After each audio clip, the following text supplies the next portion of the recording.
All right, y'all, what's going on? Feel like it's been a minute, even though it hasn't been that long. But we back again, back with another live. Like I said, taking care of things, but this is my time to kind of chill. Coming on here and talking to y'all is a way I can kind of chill out, let some stress go. So let me see. I'm gonna get started here in a minute. All right, Lolita, what's going on? Marcus Bell, Zaman in the building. Yeah, so just a few things I want to discuss tonight and not take too much of your time up. Lolita said, "Are you live?" Yes, I'm live. Yeah, for sure. Yeah, we here. I am. So, yeah. Life be happening, things going on. So I just wanted to take some time out to get on here. Just to kind of unwind. Six, what's up? Yeah, man. I'm just opening another browser up here. All right, yo. So yeah, man, just a few things I want to talk about here. We got a fight coming up here. I'm gonna be 10 p.m. Prelims don't start till 10 p.m. Main card don't start till 1 on Sunday. So we got Bohm Kim and Mandy Bohm.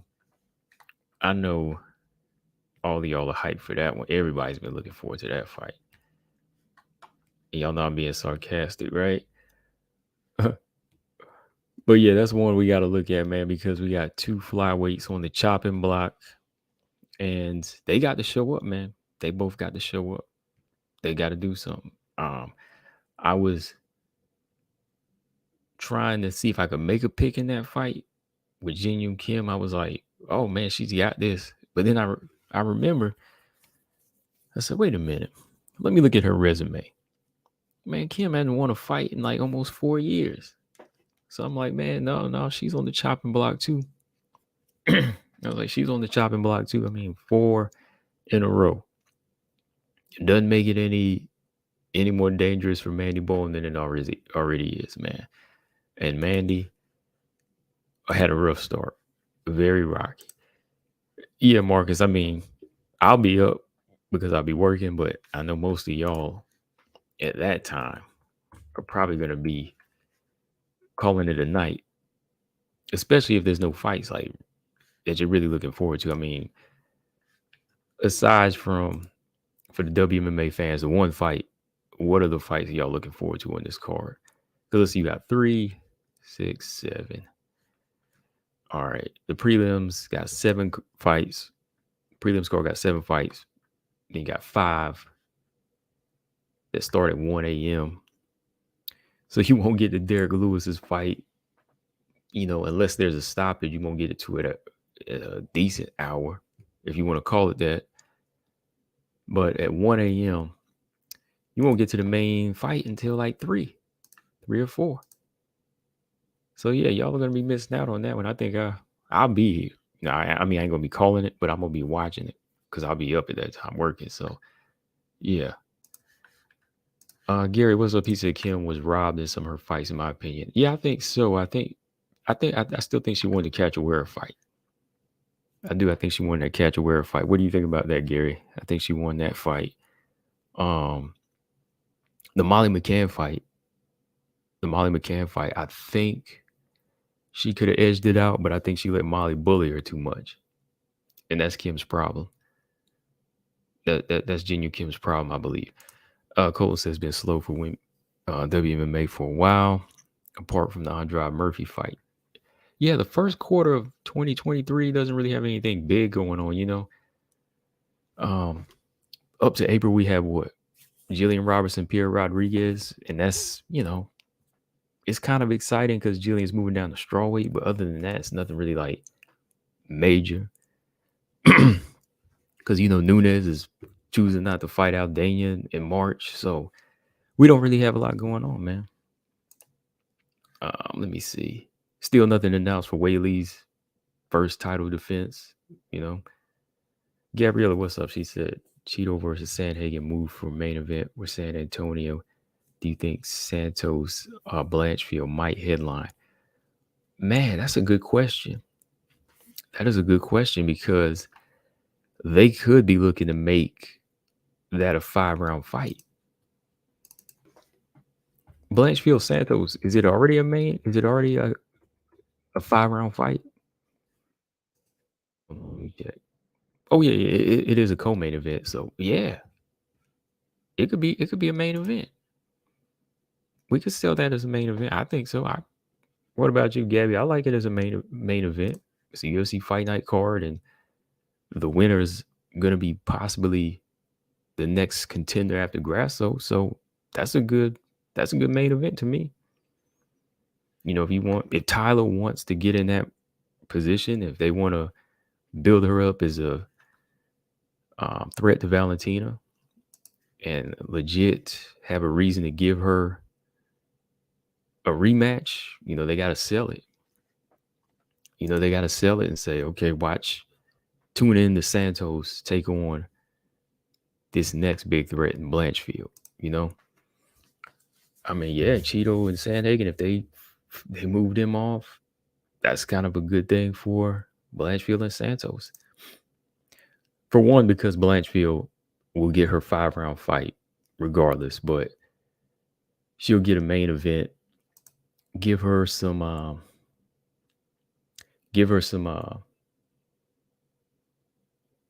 what's the word I'm looking for here?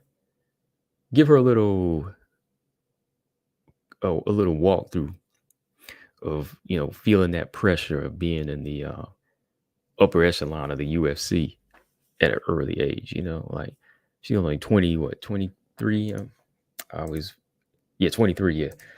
23 years old, so that's a good age for her to kind of get that feel, that walk. Even though it's a fight night card, not pay-per-view, she can kind of get that feel of how it's going to be when she fights, possibly the champion. I mean, this is already a big step up for her, but not bad, not bad at all. Zambas Sergova versus Laura, also this Saturday. Yeah, I got Laura with experience.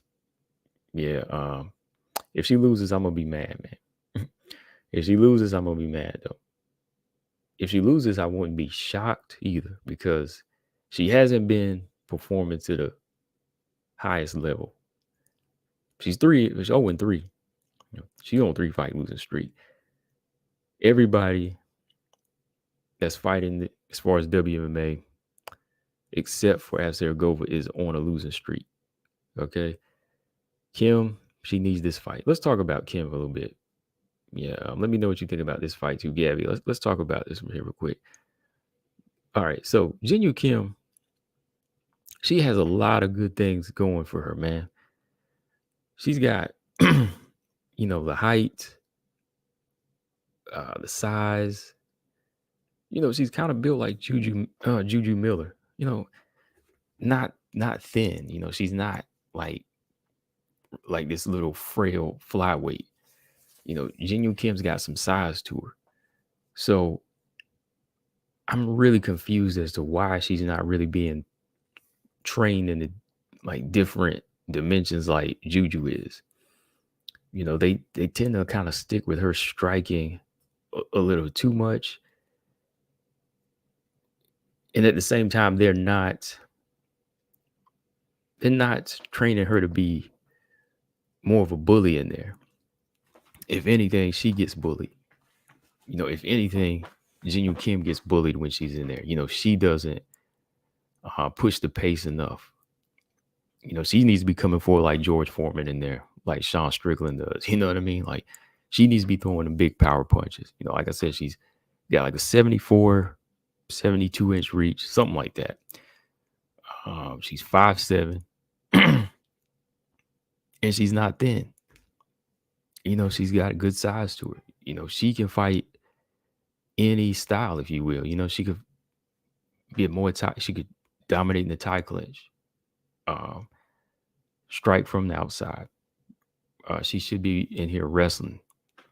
She might be one that Uriah Faber needs to scoop up and see if he can mold her. I think that would be wise. At this point, why not? Because if she comes up short against Mandy Bohm, that's it for her too. I thought this was it for her because she's already lost 4 in a row, right?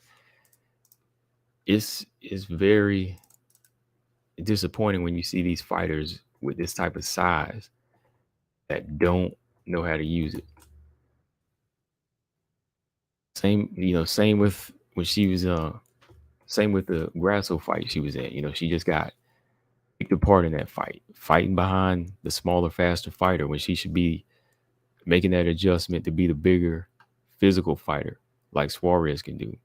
See, when you got a specimen like Jinyu Kim or a fighter like Juju, you got to be like rubbing your hands together because you got to be like, man, the things I could do with this fighter here.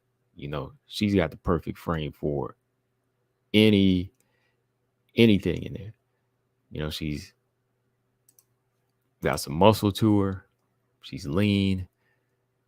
She's not just tall and lanky. She's got long reach. She can wrestle. She can grapple. She could dominate in the Thai clinch. She could jab from the outside. A little bit of everything. That's why I see in Juju, like, Juju is not doing everything perfect right now, but she has the potential to me to be like this well-rounded fighter and own a lot of fighters on the outside and the inside because she's hella strong too. Juju's strong. So I'm looking at Jinyu Kim like that too. She could have been something like that. I mean, she's 33, but it's never too late. Because these fighters at the bottom, I mean, to me, they're not offering this huge danger factor in there that she can't overcome. I mean, look at her. Grasso. Because wow, look, I think I talked about this, but she lost 4 in a row, hasn't won a fight since the Grasso fight. I mean, since the Cashapp fight. That was like 3 years ago. All right. Grasso dominated her.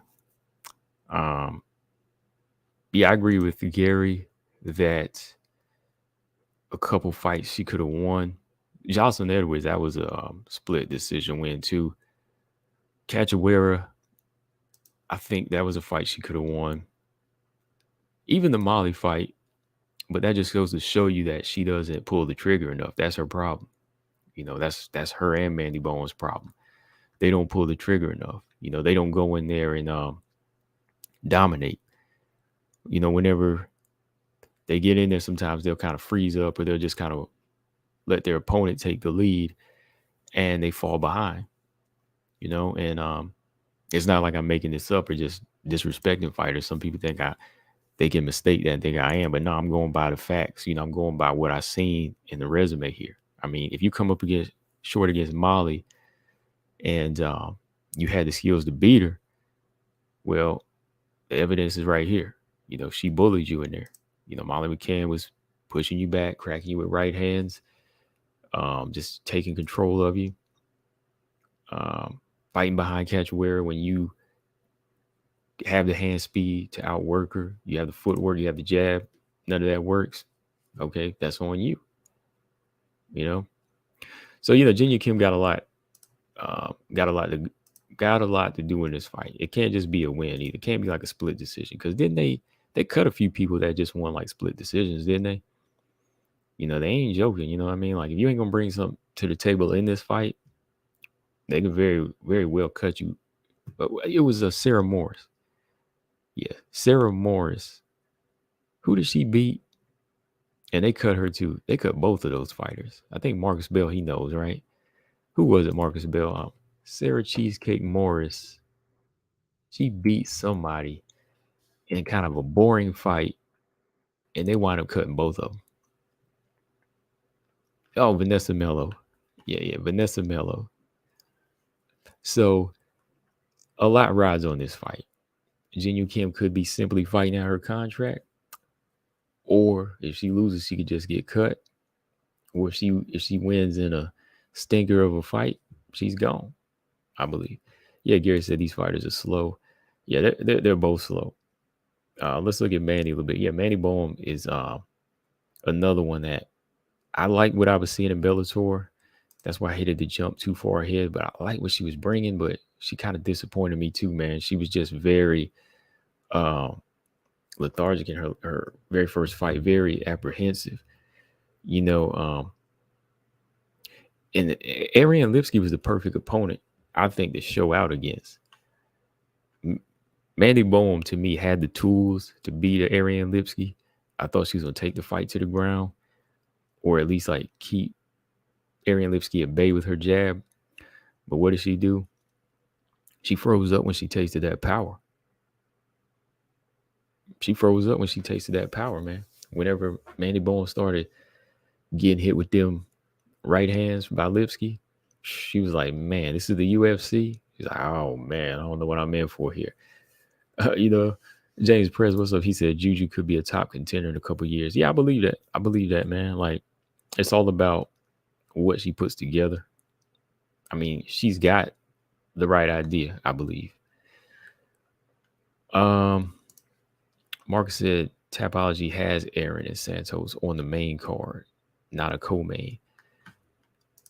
Really? I mean, yeah, when I Googled it, they have them as a co-main event. Yeah, they got them as a co-main event. Yeah, Marcus says a sink or swim for either woman. Yeah, it is in this situation here, man. Podcast said, who else is on that card? Yeah, who else is on that Santos Blanchfield card? Brian said she thought she could stand there in front of Lipsky. Yeah, that's the mistake she made, man. Like, I knew that was going to be a problem right away. You don't stand in front of Lipsky. Lipsky's got pop. Montana almost learned the hard way. What she did, she got cracked. But then what did Montana? She dove, boy. She dove in and took the girl down. But Mandy stayed on her feet, and she was getting popped. She was getting jawed in there. And she never found another adjustment, So I was expecting her to clinch fight, take it to the ground, win some rounds on the ground, and boom, got a good win over Lipsky. But if you can't beat Lipsky on that level, yeah, you got to be questioned. But like Gary said here, she lost to Victoria Leonardo as well. If you're really, really, really promising, and no disrespect to Victoria Leonardo, I'm just saying, like, I'm being honest, like, if you come in here losing to Leonardo in the fashion that you did, definitely have to be questioned at some point. I mean, Bohm, yeah, she probably could have made some improvements coming forward now. Leonardo definitely knew she was on the chopping block, so she attacked. She attacked. But everybody else that came into the UFC, Manon, Gatto, hell, even in Invicta, Miranda Maverick, Aaron Blanchfield, they all handed Victoria Leonardo a stoppage loss. Manon beat her good with her striking, and so did Gatto. Right, Gatto. I think hers was like a TKO stoppage. I think the arm broke, but other than that, she was still getting beat up to me. Blanchfield knocks her out. Maverick submits her in Invicta. So when you see that level that you gauge it on, yeah, Mandy losing, it makes you say, wow. It makes you say, uh-oh. Yeah, we got things to work on. So yeah, chopping block fight for me. I don't know who to pick though, man. I don't know who to pick in this one. I'm just going and watching it. Zaman says so. Santos Aaron is a main event officially. I don't see it as official, Zaman. Gabby was just asking if it would be. I think it should be. Personally, yeah, I think it should be. Gabby said Marcus Vera Sandhagen was moved to the San Antonio court. Yeah. Yeah, if it's going to be moved, then they could very well just go ahead and move them up. That'd be smart, right? All right. Real quick, who do y'all got? Make a quick call, y'all. Who do y'all got? Who's your pick? I know y'all love this fight so much. Kim Bohm, who you got? Who you got before we jump to this real quick topic here? James Perez, what's up? What did he say? I meant to read his comment here. He said domination either way would either F up Santos' rematch or slow down Blanchfield's hype. I think Santos winning in a competitive fight would keep both of them in a good place. That's a good point, James. I mean, if it's competitive, they both could still be seen as threats. I don't want to see either one of them get dominated or stop. You know what I mean? Because if Santos and Blanchfield fight a good 5-round split decision, I might talk about that in the video. Shout out to James. That makes sense. Yeah, if Santos and Blanchfield fight a good competitive fight, they'll walk away. They can still walk away confident. They can still walk away feeling good about themselves. And they can still walk away as potential threats for Valentina. There ain't no way we're going to walk away and say, oh, man, like Blanchfield got exposed or, oh, Santos is overrated. Nah. That's a good point, James. I'm glad you mentioned that because I hadn't thought of that. Like, I kept thinking that a close fight was just a blessing for like Blanchfield because then she could go back to the drawing board and work. But if it comes up even, neither one of them really blows their hype. They could still be seen as the best, most threatening in the top 10 at 125. At some point, she'll still fight Valentina,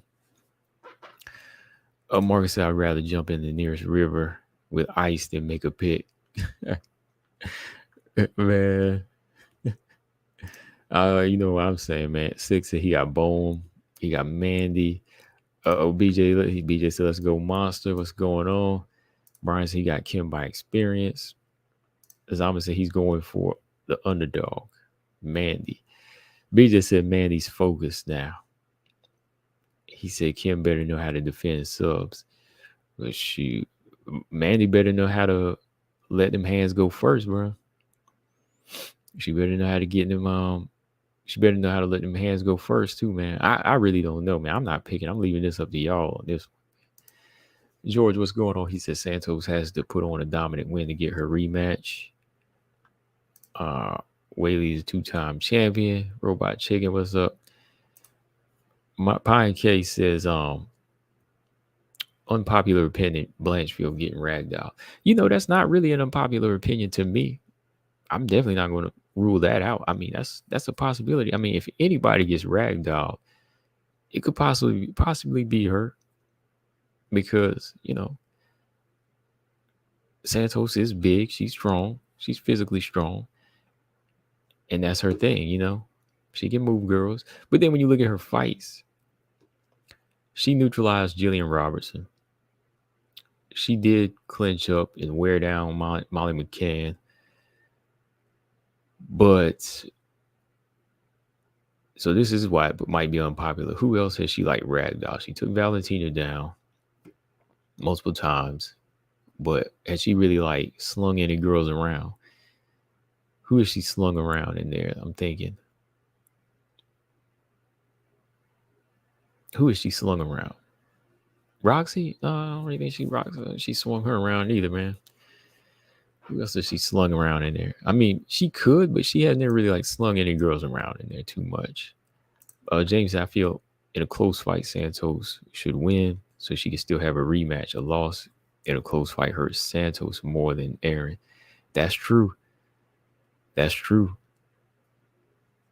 James is hitting us with facts today, man. I mean, James is on one today. I mean, I ain't gonna lie, man. James is killing it right now. Look at this. A close fight should earn Santos' rematch. That's true. It could, or it could lead to her fighting Manon. Who knows? But a close fight hurts Santos, definitely. Because close fight for Aaron, hey, it can be expected because she's jumping up 8 spots to fight Santos, right? Santos is the big dog. Santos can't really win a close fight here because she's expected to be the favorite here, to be the one to dominate. That's what we're seeing, right? So, yeah, I definitely agree with that.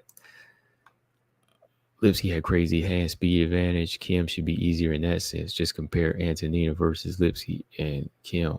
Yeah. BJ said, what's so frustrating about Mandy is that she has hands. Yeah, she got hands, BJ. I told y'all that, man. She got hands. Like, even in Bellator, she got hands, man. But Lipsky's power made her rethink some things that night, bro. I ain't joking.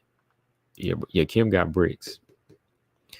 Kim got them George Foreman bricks for the flyweight division, but she just don't commit enough. She gets bullied too. Like, to me, I believe that Bohm has the ability to bully Kim in there if she wants. If she wants to push her around, I think she could. Will she? I don't know. Yeah, Lipsky has natural punching power, I think. I think Kim's punching power comes more from her being big and she throws them lobbing shots. Her commitment is not. Lipsky has a lot of commitment. That's why she hits harder. George said, who you got between Serrano, Cruz? I got Serrano. For Undisputed, I got Serrano, man. Podcast said, I want to see Manon versus Tyler Badley this year. You could get that fight, man. We could get that fight. Man. Yeah, BJ said he's going to be live for both of the WMMA fights. So I'm going to, I'll be grinding, but yeah, I'll be tuning in. I'm going to be sitting back listening. Shoot, go ahead and stay up for the whole card, BJ, 1 a.m. Go ahead and call the whole main event going 1 a.m. to 4 a.m. I dare you. Mandy Bohm can be focused all she wants, but without the IQ being on point, it could be another frustrating night. That's true. Okay, y'all. So switching gears, y'all. All right, switching gears. Let's switch gears here for a minute. This topic here, y'all, look. The UFC be listening. BJ, I sent you this. Look. The UFC be listening. Because right after I posted my Who's Next of Jessica Andrade, the UFC posted this picture up. Maybe like a day or so later. Maybe like 2 days later, I believe. But I posted my Who's Next first, right? Look at this. Look at it. Look at this Facebook post. UFC rankings update. Look how they wrote it too. Who next? Come on now. Y'all know who did that. Look, who next for Jessica Andrade? They took the same format. They took the same order.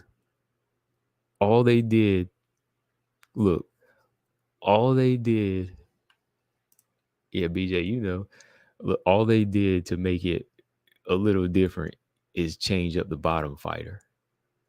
I mean, y'all can look at the video right now. I got the video. I mean, y'all know where the video is, but if you look at my thumbnail, even on my Instagram, go to my Instagram.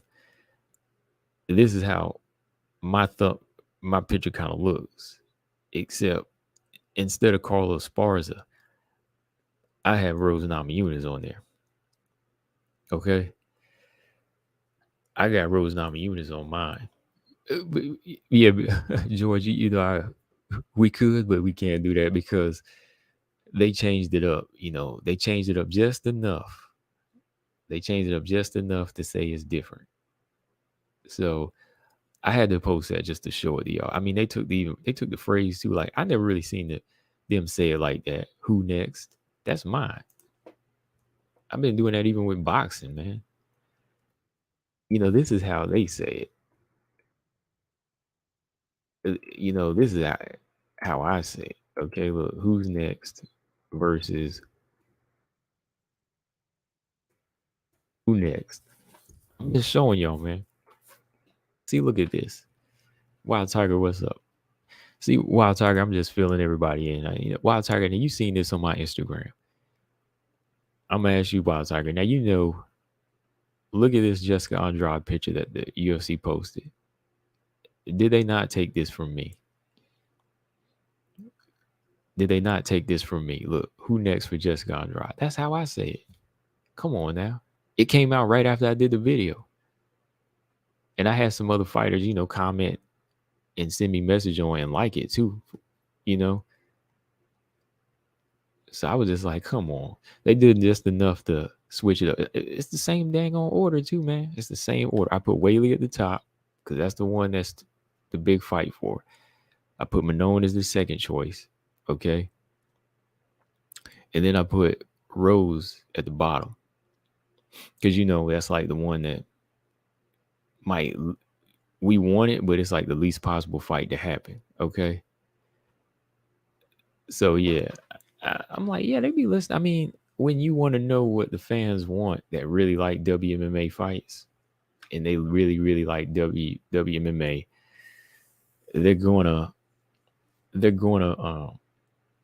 listen. You know, that's my whole point. They're going to listen up. Well, Tiger said they should be ashamed. You know, it's funny. At the same time, it's good that they are listening. But hey, man, like, yeah, you tag me in that junk, man. Tag me in that junk and say you got it from me. But they don't want to do that because I ain't their media personnel, right? They don't want to do that because I don't work for them, which is fine. I mean, I don't want to do media like that anyway. But I'm just saying, like, the hardcore fans here on YouTube, we watching this stuff. And that's why, you know, when it comes down to it, I really am trying to match up who would be next for Andrade. Like we all are. So the casual fan, they're not really checking for it. And you know, the UFC matchmakers, sometimes they get stumped with matching these women up. So they're going to go somewhere. They got to go somewhere and seek some intel, seek some info, you know, to get them creative juices flowing. So they're going to go to YouTube. They're going to go to YouTube or they'll go to Twitter and find out who's checking for Jessica Andrade, right? So they find this video that I recently posted. They'll go, oh, okay, that's a good idea. They'll say, oh, who's next for Jessica Andrade? Well, he's got this. Just to make it a little different, we'll change up one opponent. But they took the order. Y'all can see that. I'm just saying, man, they took the order straight up. Mark Robinson, what's up? He said Andrade versus Manon is a great fight, so I would like to see it. But if Manon loses, all we did was eliminate another contender. Andrade isn't giving Valentina again anytime soon. Right. All right, BJ said he's chilling with the parents, but he watching and listening. All right, cool. Gabby said, I think Whaley versus Lemos is next. Andrade went down the rankings at 115. Yeah, she's like number 6 now. Yeah, I say rebook Manon versus Andrade. at some point. No, I don't think the fight's a big mistake. I think that's a good fight. I think with the way she beat the mess out of Lauren Murphy, if Manon goes in there and beats her, man, that would definitely give Manon a lot more respect now. You know what I mean? Put her back on the map. Well, I don't want to say put her back on the map. I mean, she's on the map. She's the number one contender. But it'll make people rethink some things if she go in there and beat Andrade after having surgery. Yeah, Andrade is always a dangerous fight though.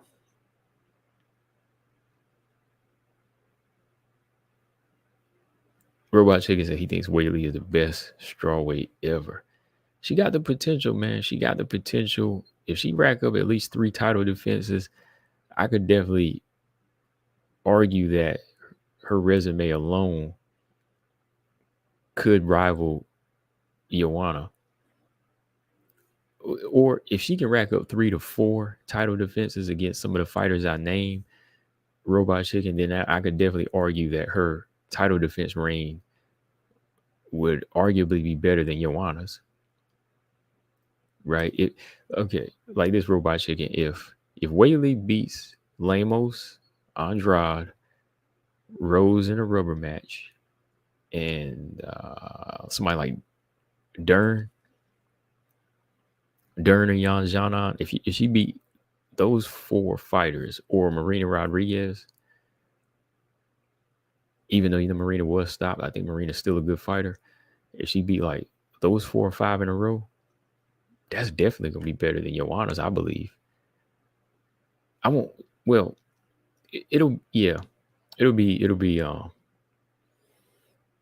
it'll top hers by. I won't say like this because Joanna did some good things too. I mean, Joanna did beat Andrade first, and I mean she did it nice too. She did it very beautiful, very technically beautiful. She had a slugfest with Karolina Kowalkiewicz, though. Who else did she beat? Panay. Letourneau. Did she beat Letourneau? Yeah, let's look at the resume. I mean, yeah, Whaley's definitely got potential to go on a much more impressive reign than Joanna did. She's got the names now. That's why I don't know why we even talking Valentina for. There's no need for her to do that. Yeah, James. Yeah, she beat Claudia twice. Yeah. She defended against Claudia. She didn't have the belt. Did she have the belt yet when she fought Claudia? No, she beat Claudia in a title eliminator. Then she beat Carla for the belt. Yeah, then she defended against Claudia in her 3rd title defense. So her title defense reign is pretty solid too. She had beat Andrade, Claudia, Karolina, Letourneau, Panay. I think Panay being the lesser out of the 5. So yeah, I think it would be pretty close. But then you say if Whaley can beat Rose, that's something Joanna never did. And I don't know. Is Mackenzie Dern more dangerous than anybody on Joanna's title defense reign?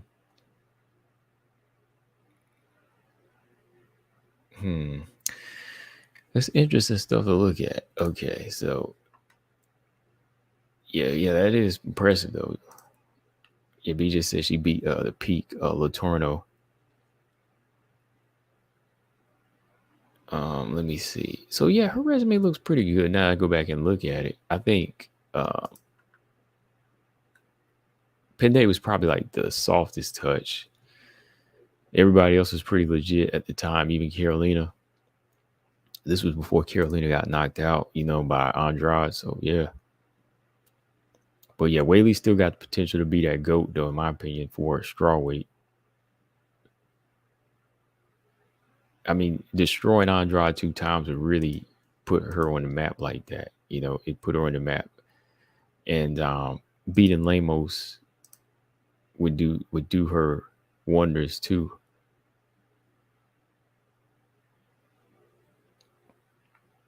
Lolita said Lamos wants Whaley. Yeah, she does. Brian says Andrade definitely wants Whaley. Yeah, they both do. Yeah, they both do. Um, it's crazy that Andrade fell so far though, the number 6. Do y'all agree with that? Should Andrade be number 6 or should she be higher?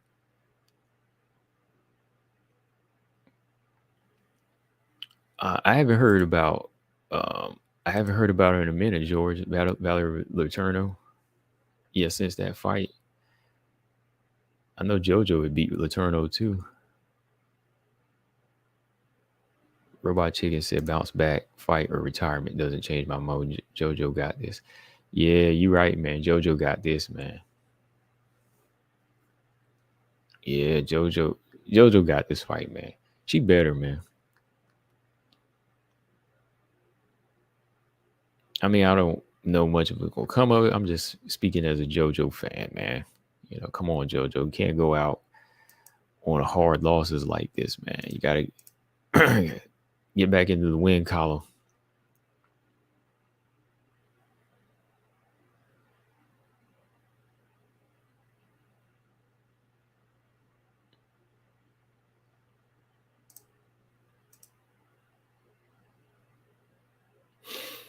Remember, I said Andrade can beat Whaley. Who knows? But it won't be the same fight as the first. Nah, I think it'll be more competitive. I think Whaley Andrade is going to be a better title fight for Andrade than facing Valentina again. Because you know that Valentina, like, she already showed you what she had on many levels. I think the Whaley Andrade fight was a combination of two things. You know, Whaley's power and skill plus Andrade's stupidity of how she approached the first fight. Like, no disrespect, it was a stupid approach. Why would you run in on Andrade like that, right? Why Whaley like that? Let me look at that fight real quick. That's what I'm saying. Like, if she can play it out a little bit longer, then it'll be more competitive. Um, when she fought Valentina, there was nothing there. There was nothing there. Yeah, Lolia Lamos's legs, that's where her power comes from. She's got some powerful legs, yeah. Yeah, I commented and told her that one time and she answered back because I was like, yeah, that's where that power come from, girl, you know. She was doing squats. It was like maybe 2 or 3 years ago.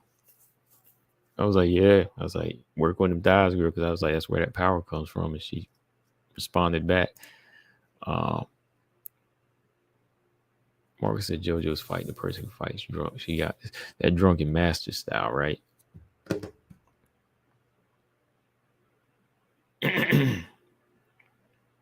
Wild Tiger said happy Black History Month, y'all. Yeah, it's that time, right? February. And you got the shortest month, right? I used to joke about that. You got the shortest month. That's why you got to celebrate it every month. You know what I mean? Like, this is a good shine for it. But you got to remember, acknowledge that history every month because it is history. Who was that joking about that one time? Like, why is Black History in the shortest month of the year? That was funny. Robot Chicken said, I disagree. Why bring up Valentina when she's fighting Grasso? Then Santos, Aaron, after that, Manon makes no sense to bring Val up. Andrade would wait till next year for title shot at flyweight. Yeah, she would. Let me see. So, yeah, look at this, man. I'm not done with the UFC. Hold on. Where is my picture at? Hang on. I know I got it here somewhere. I just want to post it and compare it. Hang on. I ain't going nowhere. I'm right here. It's raining out here too, man. Y'all got rain out there? wherever you at. Man, I don't care what anybody says. Rose, Andrade, they need to close out their rivalry, man. They're 1-1. I actually want that a little bit more than I want the rematch with Whaley right now.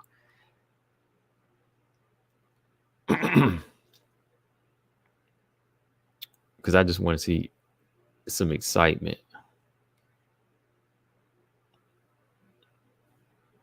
All right, Wild Tiger said it's not raining, but it's cold. Okay, so Andrade has the ability to fight for a title this year, and that would have to be a strawweight. So she's gonna go where, um, she's gonna go where the title shot comes first. So it's gonna be 115. So, and she knows that too. She wants the one that's more so doable for her. She ain't gonna worry about Valentina too much. She'll kind of play it out and say, okay, I'll do either one. I feel like I earned either title shot, but in all reality, she's gonna want the Whaley fight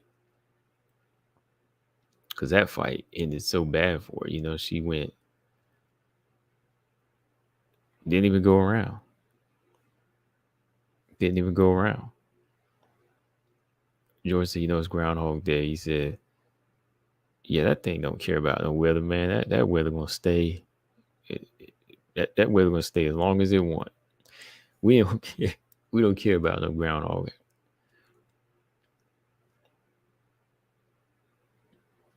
Okay. All right. Here's my comparison. Let me see. Okay. Let's see. Marcus said Rose could be next to fight Whaley. Then again, the UFC could be holding to Rose's last performance, while Lemos and Andrade have a case due to putting on exciting fights. Yeah, that and Lemos being on her win streak now. Because when you really think about it, Lemos and Whaley, they're both on the same winning streak, right? They both just got 2 finishes. Whaley finished Joanna and Carla. Lemos finishes Waterson and Marina Rodriguez. So, why not? Colostrum, he said it's been raining all day on the East Coast. Yes, same here. Yeah, I'm on the East Coast too. It's been raining all day, man. On top of that, it's like 33 degrees, man. So I can't stand that combination. Cold and rainy. All right, hold on, y'all.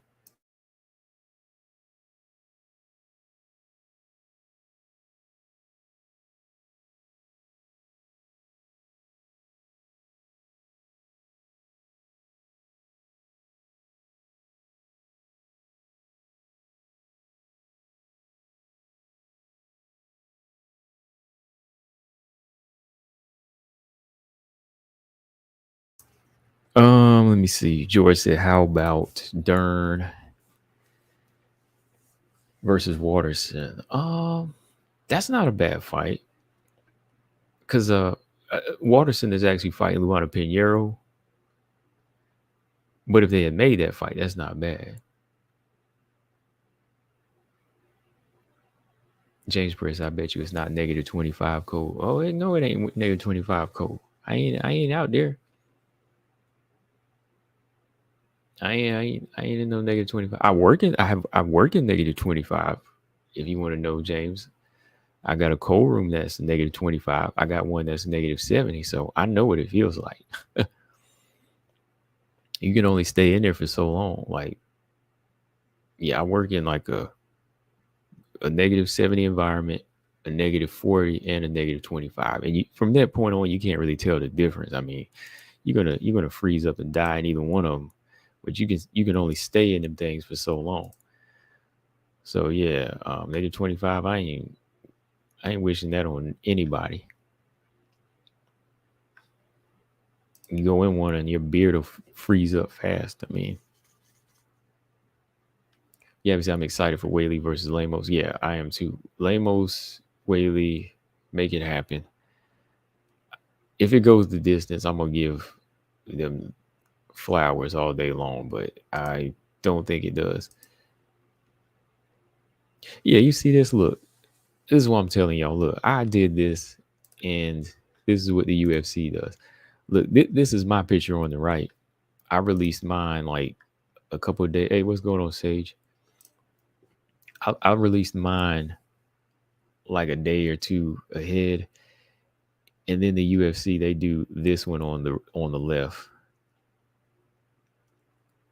Come on, tell me they didn't get that. Tell me where they got that. I mean, even the title. The title is the same as my video too.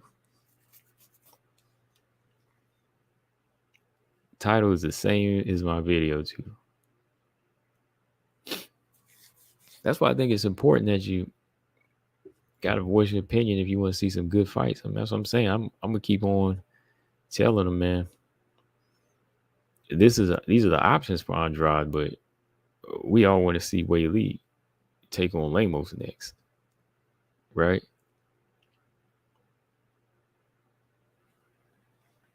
George said they robbed.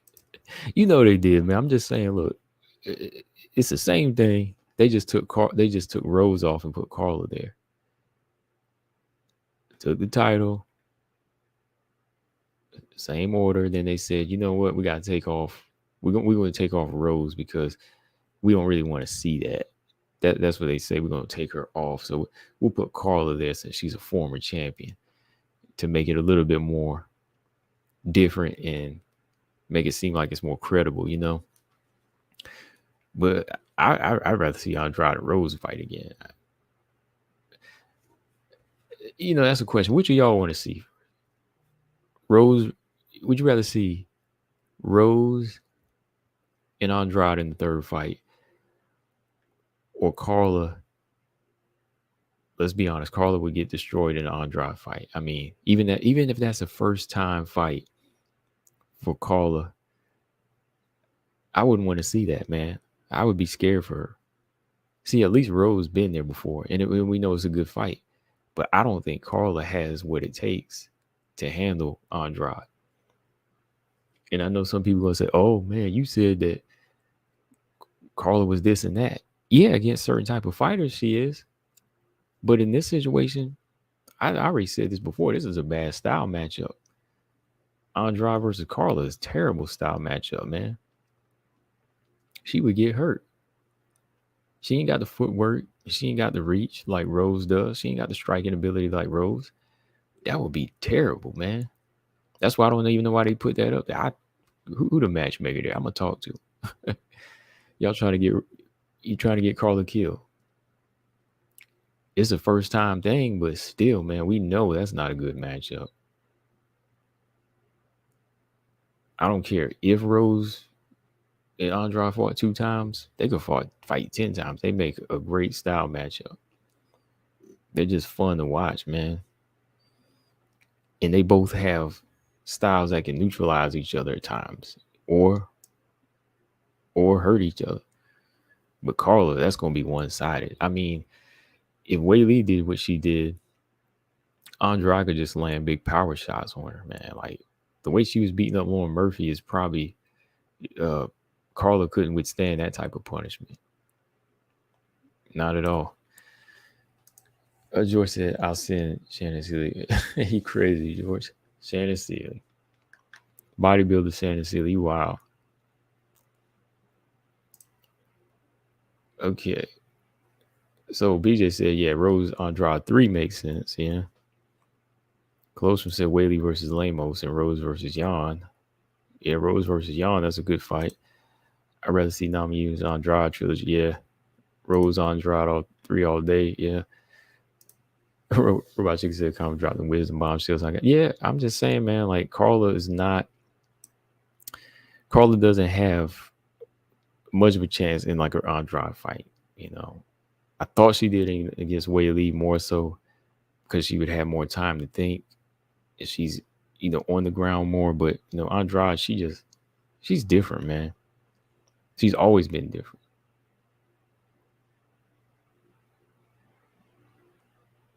Yeah, Marcus, she's like a kid in the candy store right now. I mean, she don't know what because she'll do anything. She'll fight anybody too.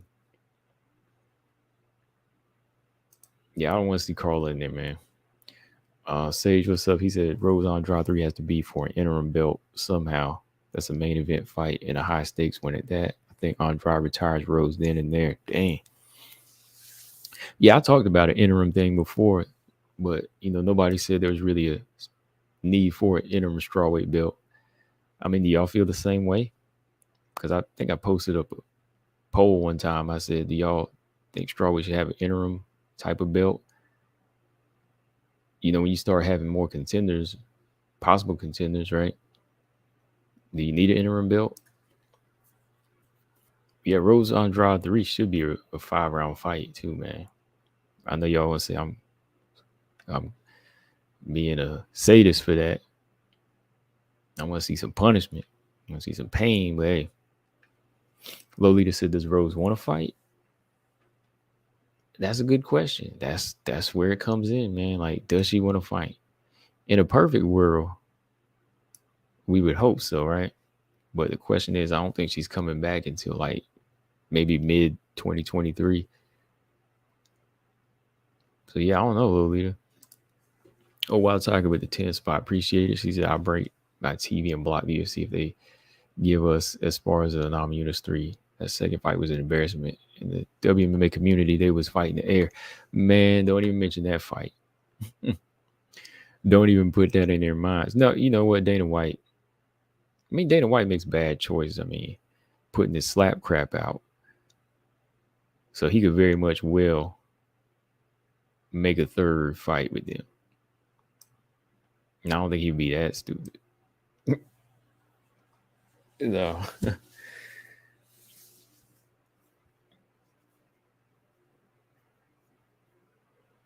Who says it could be a flyweight? Ooh. If Andrade Rose is at flyweight, that might be even more dangerous for Rose there. Andrade on her power stage, boy. 5 rounds at flyweight too? Yeah, I think that would be I give it to Andrade. Rose Andrade at flyweight. Rose versus Andrade at flyweight. I give it to Andrade. Rose doesn't want to fight like that. I'm moving on. I don't think she'll get the belt 3 times. That's a stretch. Yeah. 2 is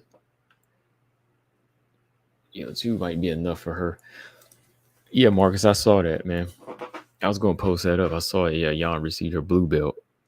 So she moving up, man.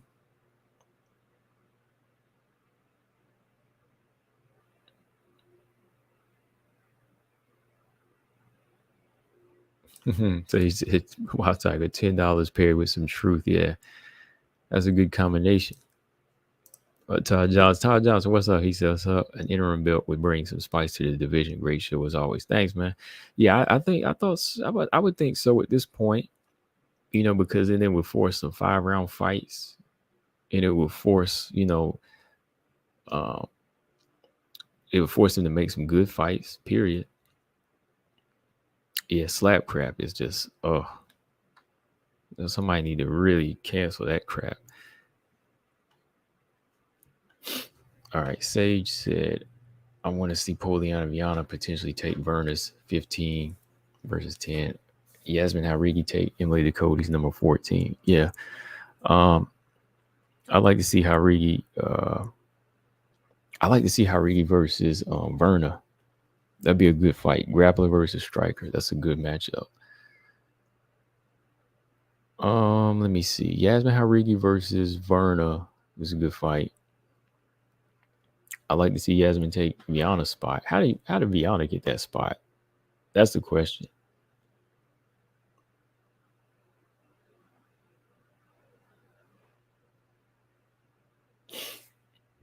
Okay. Wild Tiger said, did y'all see that dude face on the slap competition with Swola? Yeah, I saw that. Man. His face was like, wow. That's what I'm saying, man. Like, those competitions are really just juvenile, man. Like kids in school were doing that. Like it's like an arm punching contest. You know how you punching each other in the arm when you were a kid? Uh-huh. Uh-oh. Oh, shout out to Coach Sheldon Harrison. He just hit me with a cash app. Appreciate that, man. He said, all right, Coach Sheldon Harrison just said this. He said, Valentina destroys them all. All right, this is from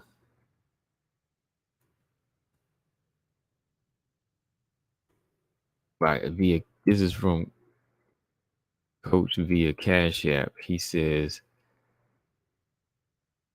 Valentina, don't get James Perez going with this comment though, man. Let's talk about that real quick though. Cause shout out to Coach. I just saw his video too today, this morning, and he was talking about age. You know, a lot of people feel like Valentina's getting older. They think that's the thing to expose now in Valentina. But I'm glad he talked about that too, because one of the things people don't understand is that when a fighter like Valentina gets older, they get wiser. Like their only issue is going to be maybe losing their timing and their reflexes, but with the wisdom and the knowledge they have in the fight game compared to some of these other flyweights, somebody like Valentina can find many ways to win, period. She'll still find more and more ways to win because she knows what her opponents don't know. She knows what they know as well. She knows what they know, but they don't know she knows that. See, it's confusing like that. It's confusing like that for those type of fighters. These type of fighters, they'll come in thinking that, oh, she's 35, 34, whatever, and I can run through her. But no, she's past that. Like a fighter like Valentina is thinking 10 steps ahead of these other fighters. You know, her thing is, okay, hold on. BJ said I was lagging. Am I lagging, y'all? Or is it just BJ? Am I lagging or am I lagging? Can y'all hear me or is it just BJ? Is my connection lagging? Let me know.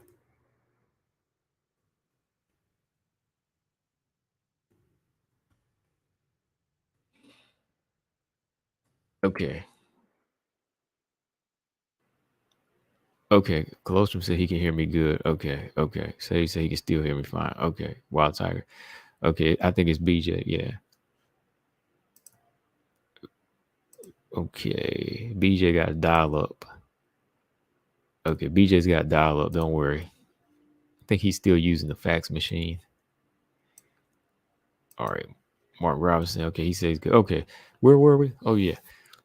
Yeah. Valentina is 10 steps ahead of these other fighters. The thing about Valentina is she comes into the game prepared. She's already thinking like, I don't want to take a lot of punishment. You know, Valentina's like, I don't want to take a lot of punishment. So I'm gonna craft my style to the best of my ability where I can hit and not get hit. You know, that's what it's about for her. Hit and not get hit. Covering all bases in that. So of course she might not look the same as she did when she first came into the game.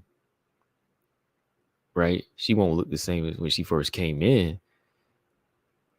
But what you see her doing now doesn't necessarily mean that she's getting older or missing a step. Maybe. I mean, if you see her move a little differently, it's because maybe she had injuries. Like we know she's had some leg issues, a knee surgery. So what she does is goes back to the drawing board and say, let me go back and kind of change up my footwork, change up my timing a little bit because my knee is different now. You know, I can't move the same way. So let's just change it up. You know, let's change the style up a little bit here. Right. But just because her style changes up doesn't mean she's getting older. I mean, she's getting older. Everybody's getting older, but that doesn't mean she's regressing. Like, she's not falling off. That's what people gotta understand. Like, she's getting older, but she's not breaking apart. All right. She's definitely not breaking apart. All right. She's not at that point in her career where she's falling apart. So to me, like what Coach was talking about in his video, I agree that I don't think Grasso has the type of style that's gonna go in there and expose what other people think. You know, I don't think she's gonna go in and expose what other people think, like expose this age thing. I don't think Grasso is the type of fighter to expose age here. Amanda Nunes might be. Tyler Santos might be. Manoa, I think those fighters might be because they'll push the pace. They're a little bit, they're bigger and they're stronger. They're a little bit more physical. And that's some of the first things I believe. Me personally, I believe like older fighters they'll get exposed on is their strength. Sometimes, yeah, you'll have that old woman strength, old man strength, but when somebody starts to push your gas tank and you fighting these fighters that just have no quit in them because they're still young and they haven't been through too many wars, they'll push you to the brink sometimes. And sometimes, yeah, you will see timing go as well. So that might be the only thing Grasso brings to the table, might be timing. If she can get off first and get off 2 or 3 shots and throw Valentina off for some reason, like maybe adjust to the 1-2 of Valentina and she can get through the defense, maybe. But that's a big maybe, man. That's a big maybe to see her just go in there and think she can make Valentina look old overnight with a striking battle from the outside. I still don't think that's really possible to me. I mean, how many of y'all think that is possible? Like her just outpointing Valentina. Like you looking at the master chess player in this division. I mean, she got one step ahead of a lot of these girls now because they don't want to let go. They don't want to fight her either. They don't fight. They don't go in there like some of these are, well, won't say all of them, but a couple of them don't fight to finish. They don't fight to get respect. And I think that's where Grasso lacks. Grasso's very technical, yeah. Yeah, BJ, she's clean and accurate though, but can you be clean and accurate against this level of a striker? Like, will you take that chance? Macy was there. Macy can hit hard, but she was there to be hit. Will you take that chance, like against Valentina, a fighter like Valentina? So I think Grasso has some good technique about her, but I don't know if she has the the attributes to push a so-called aging fighter like people believe. Like Coach was saying, like, some people think she's old. Well, does Grasso have Father Time on her side in this fight? Does she have that formula to go in there and push the aging fighter with a physical style? I don't think so. Being that physical has never really been her thing. Couldn't really do it in the Tatiana fight. Carla was hitting her with some hard right hands at times. She never really like mauled Carla. She controlled Macy Barber. Let's look at her flyweight fights. Yeah, she controlled Macy Barber a little bit, in the cage, but Macy Barber, that's different. She picked apart Vivian Araujo, but that's Araujo again. That's Araujo. I don't think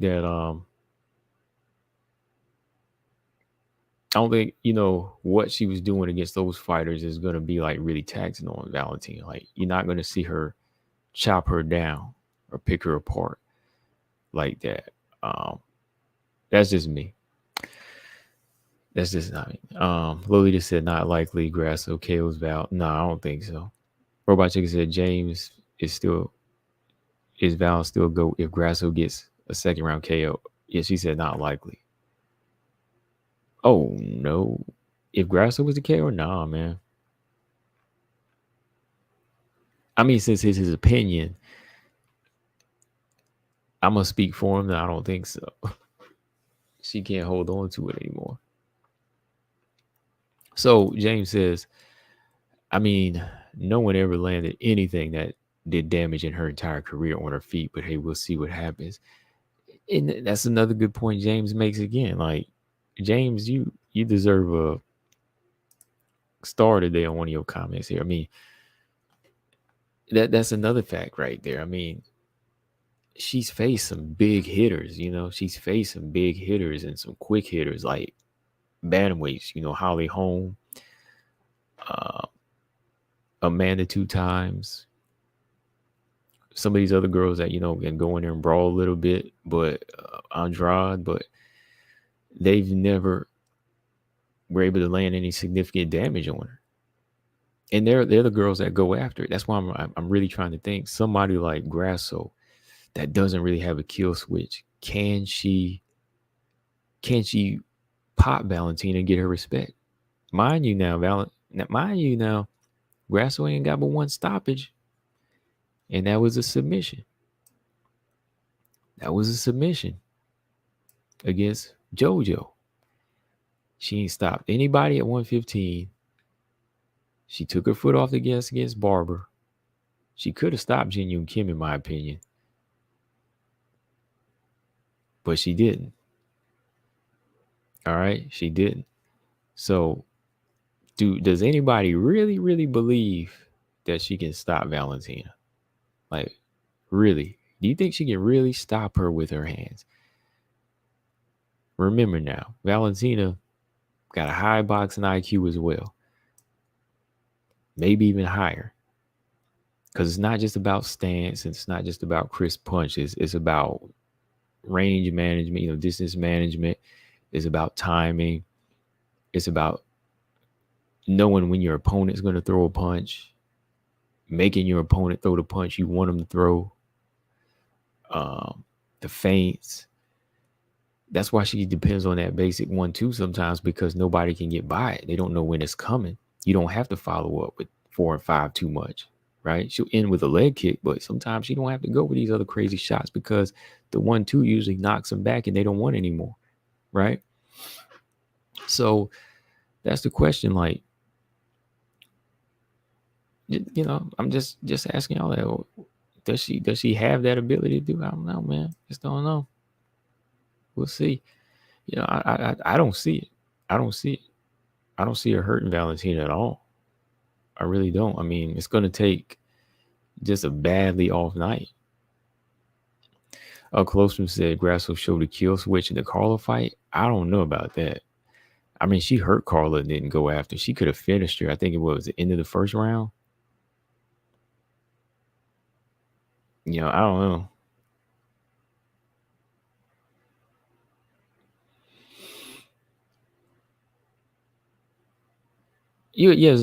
Zama said fights from a long distance, kicking distance mostly. Shev has phenomenal eyes for that. You need more of a creeping pressure style with feints and more intricacy to that.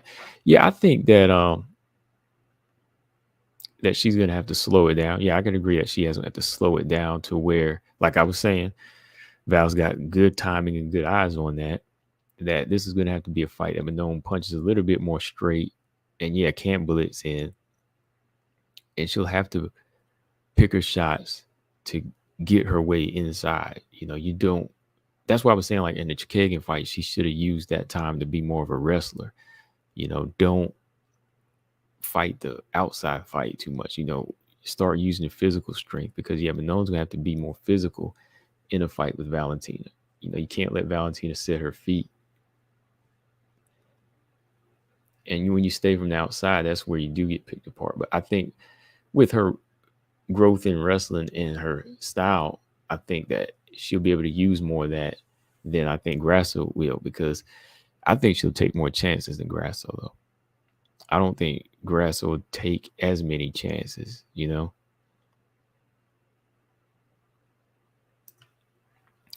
Close from said in round 3, she was eating Carla with elbows from the bottom and then got her with that nasty armbar.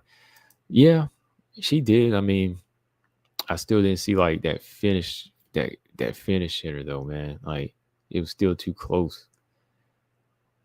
Still too close. I mean, for a fighter of her size, I was like, man, she should be getting her out of there. It wasn't even like the whole fight either, man. Just in that one round. That's why Carla was still landing on her to me. And, still holding her own to me. Kill Quest says someone has to make it a super messy, aggressive fight against Valentina. If you try to use technique, Valentina will always win. Someone strong makes it super ugly. Yeah, that's the one thing I think that even with Manon, she's going to have to be more of a type of fighter that uses that type of strength, making it ugly.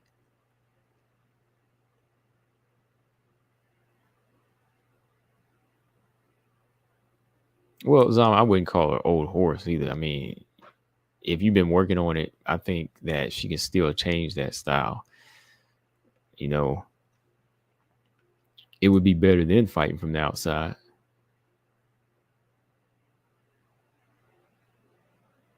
I just think her chances are better, man. I mean, y'all got to tell me where Grasso has a great chance.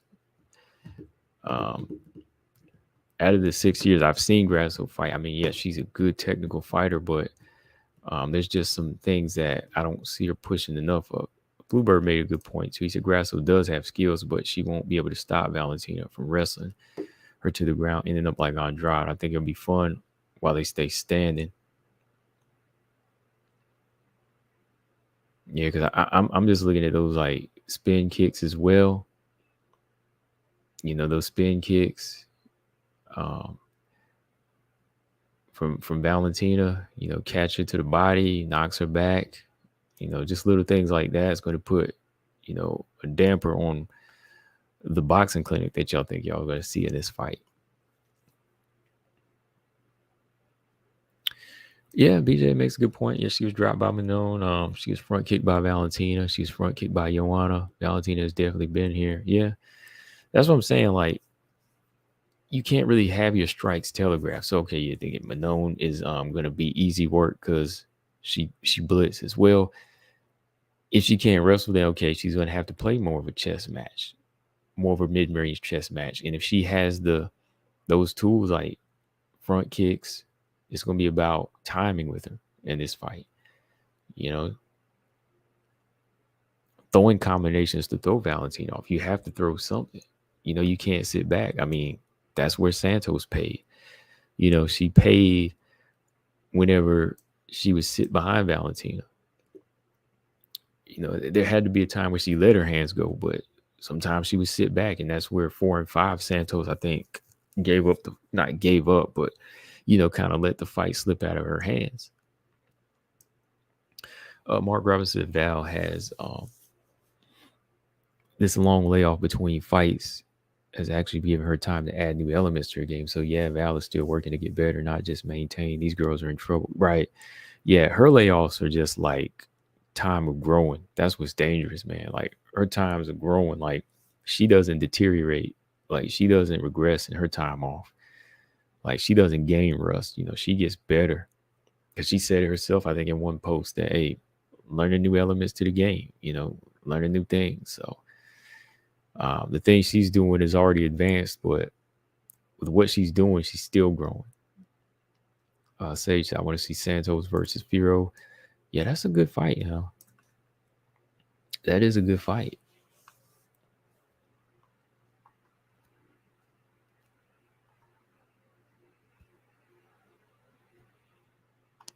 Robot Chicken said Andrade would get smoked by Valentina and Whaley. They're too much for her.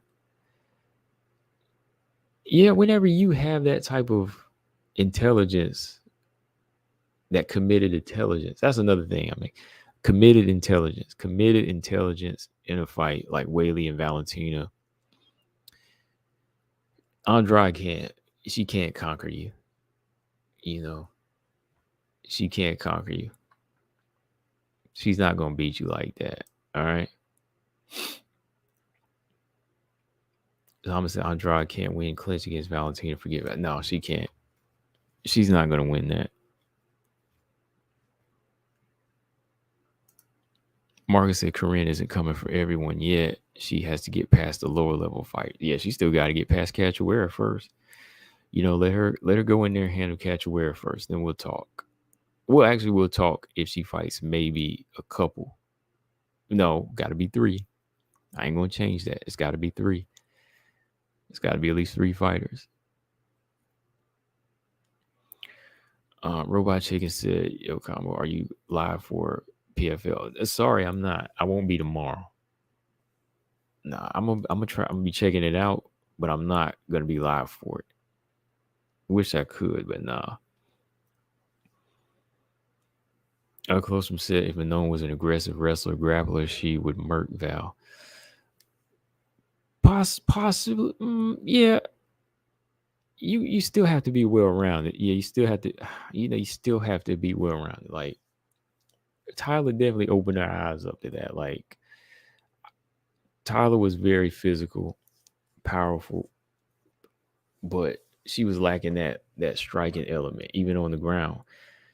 I think the thing about Manon, though, like when she does get you down, she does throw hammer fists. Like if she was an aggressive grappler and she got you down, she does land hammer fists and ground and pound. She does work for that position to land shots.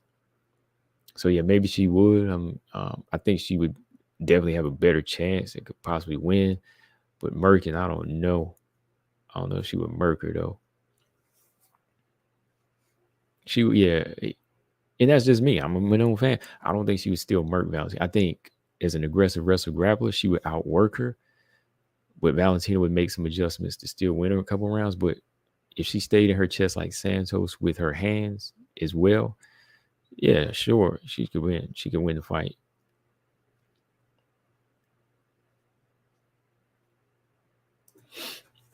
B just saying y'all call Casey O'Neill slow. Yeah, she is slow.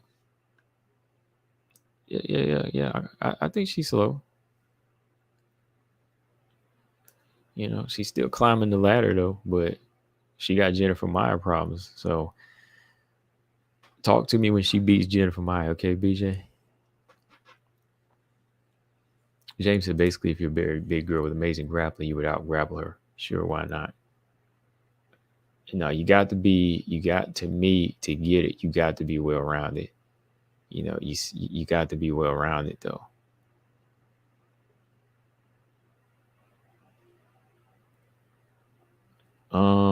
Colostrum said, if she gets on top of Val, do you think she would be scared of Val's submissions off her back?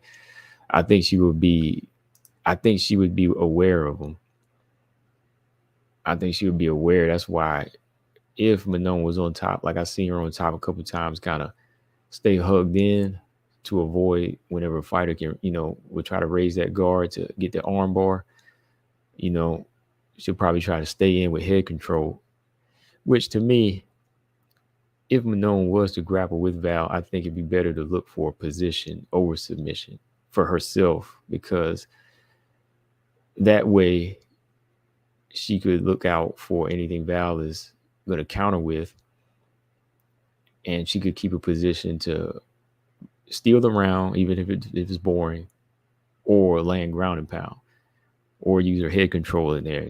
Get rough with Val. You got to get ugly, man. Like you got to rub your head on Valentina's head, open a cut when the referee ain't looking, do some dirty stuff, because that is truly like the only way you're going to win. Like you can't win against Valentina in a perfect technical fight. You got to make it a fight.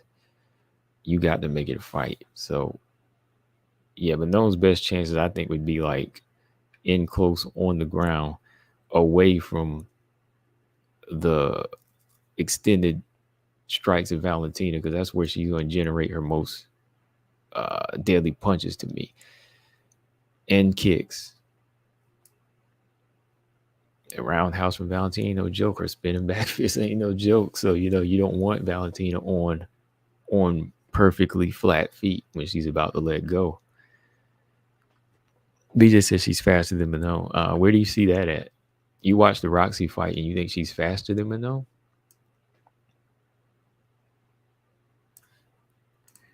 So You see the Roxy fight and you think she's fast. How come she wasn't fast enough to get away from these shots though, BJ? Talk to me on that.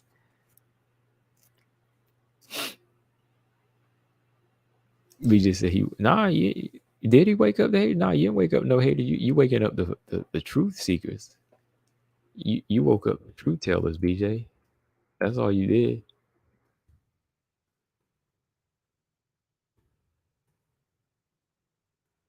You just woke up the truth tellers, BJ.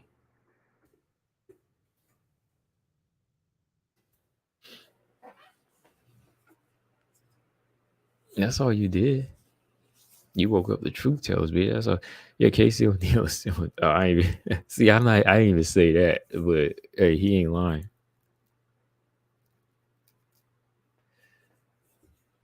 See, Zaman, he's gonna keep it real. See,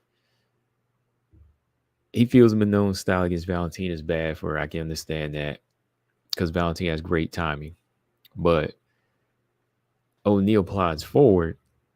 She has long arms and she throws some strong punches, but like you said, Manone dances around. She can piece her up with anything.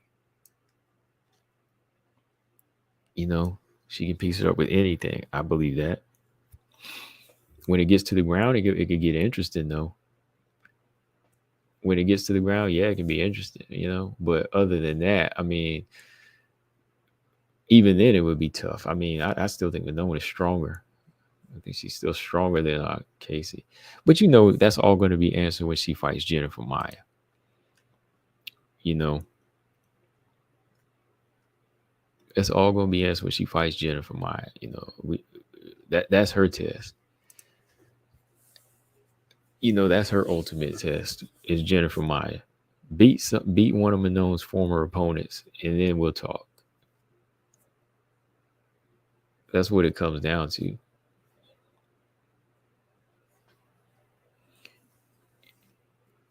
Yeah, Tyler didn't get boxed up by Roxy though. Yeah, she didn't. Yeah, Tyler Santos didn't get boxed up like that. That's what I'm saying. Like, is she really fast? Like, you can have them quick hands or so-called quick hands, but I mean, you ain't taking your head off the line. You know, you can't really say you that fast. Robot Chicken said, James Prince, how long did GSP say he's going to show his dark side? Oh,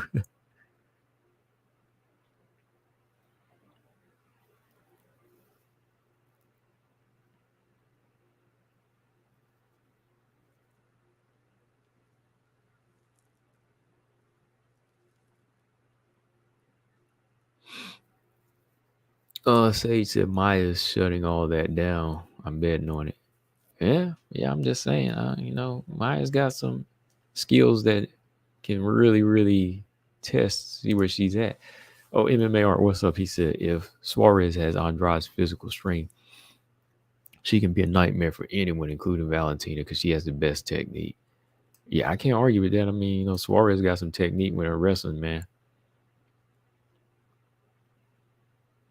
You know, yeah, she has some very good wrestling. I worry about her staying on the outside too long and possibly getting picked apart, you know.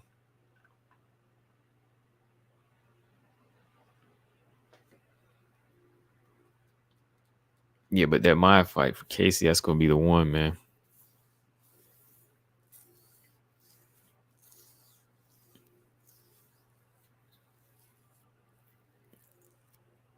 MMA Art said Mano has nothing for Valentina. Nah, I think she's got something, man. I think she's got something for her. I think she's got something for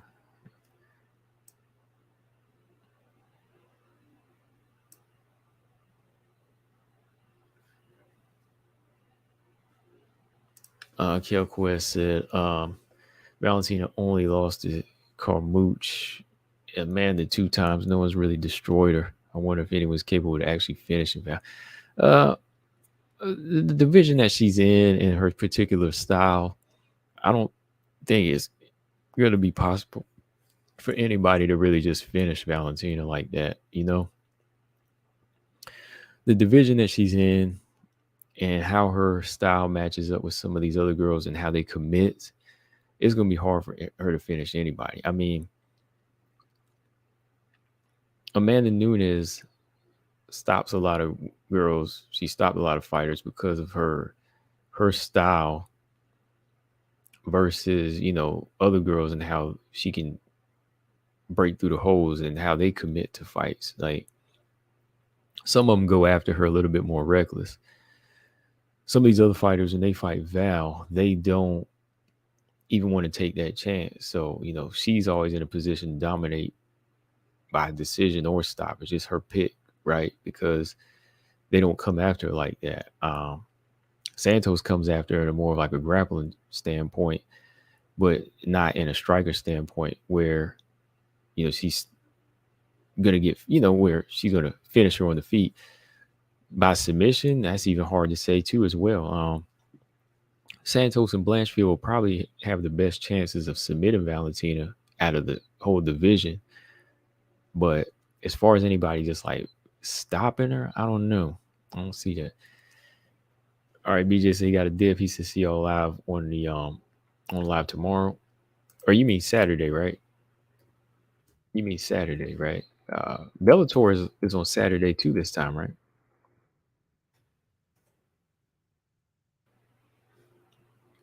Hey, is Bellator Saturday?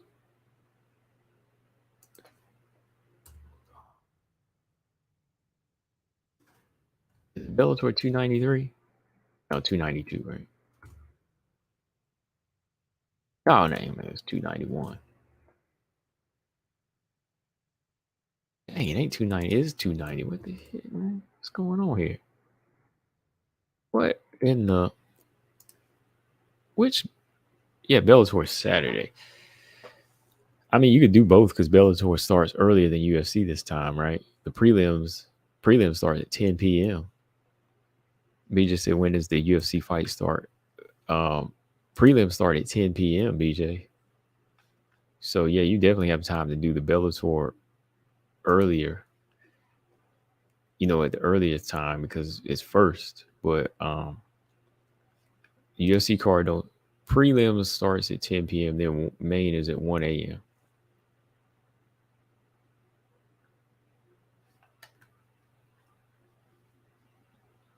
BJ said Montana may very well defeat Suarez. Oh, you changed it. You said may very well. I don't see that happening.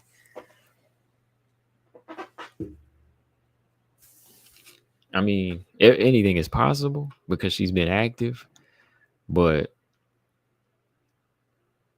I don't know, man. I don't know. It's going to be a good return match. It's going to be a good return match, man.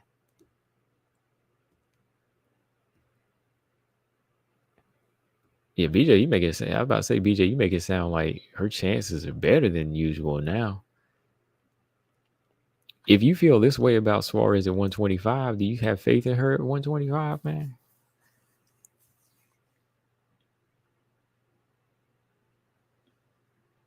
Now, if she turns out to be tentative against a long layoff fighter like Suarez, now I'm gonna be disappointed. I am expecting De La Rosa to show some dimensions here and be aggressive and take charge.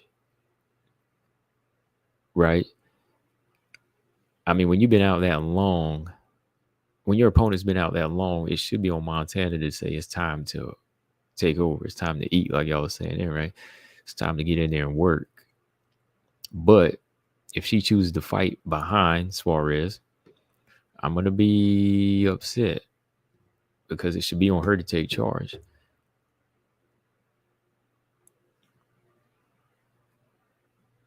And that's another reason. Yeah, bitch, I mean, what you're saying, I don't disagree with. I mean, because Suarez has been out this long. That's why I'm saying, like, this is Suarez's best fight. She's been out this long. So this, to me, is her best opponent because she's been out for this long, But it's still a dangerous fight because it's a different weight class. And she hasn't fought anybody this big, too. So she hasn't fought anybody this big. But I'm still pulling for Suarez. I'm still picking Suarez to win, not just pulling for, but I'm picking her to win. I think she can clearly win. I might give Montana maybe like one round out of this fight, but I think when Suarez gets into a groove, you're gonna see that level of wrestling, man. MMA artist, I think Tatiana calls out Rose after the win. She always wanted Rose, and Rose never mentions Tatiana. I know, man. I used to talk about that back in 2018, 2019. I was like, if Suarez was around, she would have done snatched that belt from Rose. And she called Rose out hard in that one interview. She was like, yo, MMA art. She was like, I want to fight Rose. I always wanted to fight her. I felt my style matched up and I could beat her. She said, I still want that fight. I wanted it before. Yeah, I heard that call out.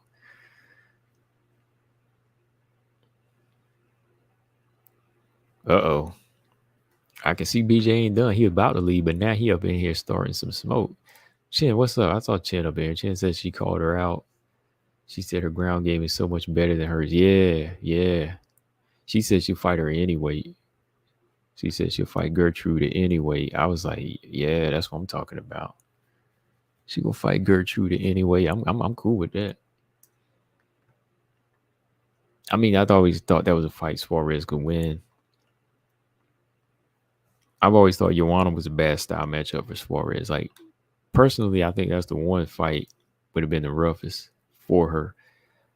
Even rougher than Andrade. I think she could have beat Andrade.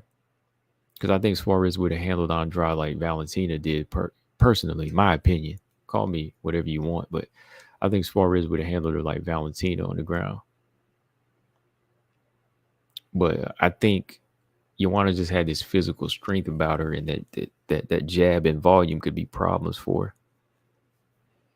Rose, is a little bit more she's slick on the feet, but eventually whenever Suarez gets her hands on you and she gets you down, she's just so big and physical.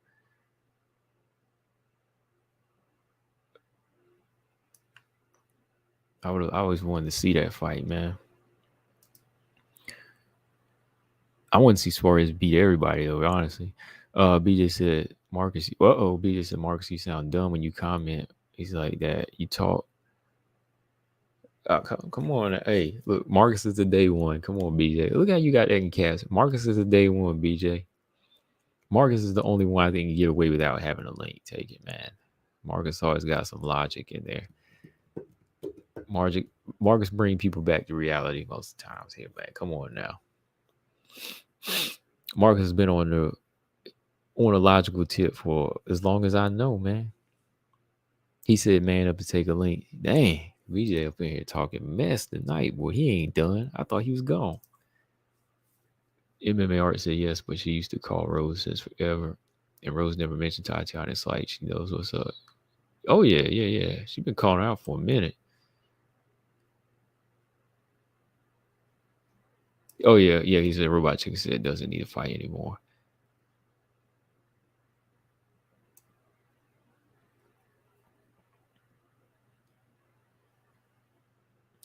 Yeah, I would like to see Whaley get that redemption win to the point we know what she can do.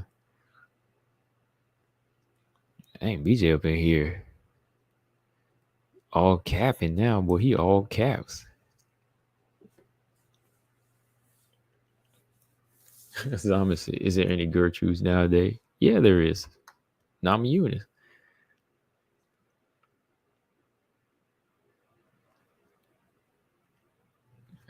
Brian said he gonna shed a tear for Suarez fans if she comes back and looks nothing like she was. Yeah, it's a possibility. It is a possibility. I mean, if you know the fight game, everybody's open to that. So I don't think that's gonna be anything to cry about, even for the fans, because I know that's why I'm saying she should fight a low unranked opponent. Because we don't know what she looks like. Right? The longer you stay out, the more of a cutback you have to have, right? You have to fight a lesser opponent. That's how I've always seen it. So to me, understand there's the possibility, even though the Tatiana fans should know that, like, there's a possibility here that there should be some level of reality here, man. that nobody uh, is perfect, and everybody's gonna have to take a time to humble and take a lesser fight. You know, that's why I said I agree it should be an unranked fight. No, last year could have been Andrea Lee. I think Andrea Lee would have been an even tougher fight for last year. But with another year out, they got her an unranked opponent, and that's a much smarter thing to do, right? Yeah, even last year, that could have been Andrea Lee could have been dangerous for Suarez last year. You think about it, you know?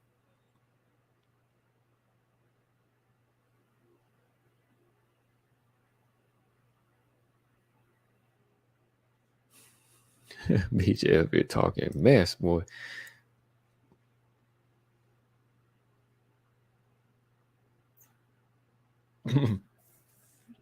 Colosum said, "Ain't nobody stopping those takedowns." Yeah, I hope not. You know, I don't think Montana can stop any of them either. I mean, Montana might actually accept some of them to actually want to go to the ground with her, but I think that might be bad on her part.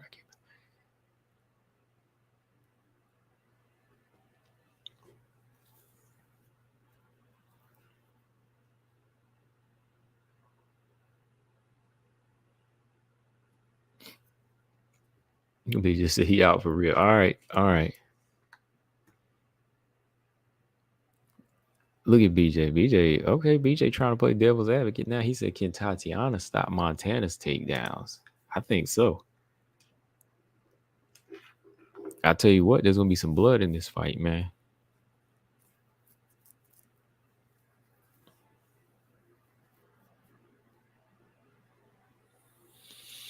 Chen says, "It's kind of funny how many one-dimensional strawweights make it to the top of the division." Um, Let me see. Yeah, Jan, McKenzie, stand-up fighter like Marina.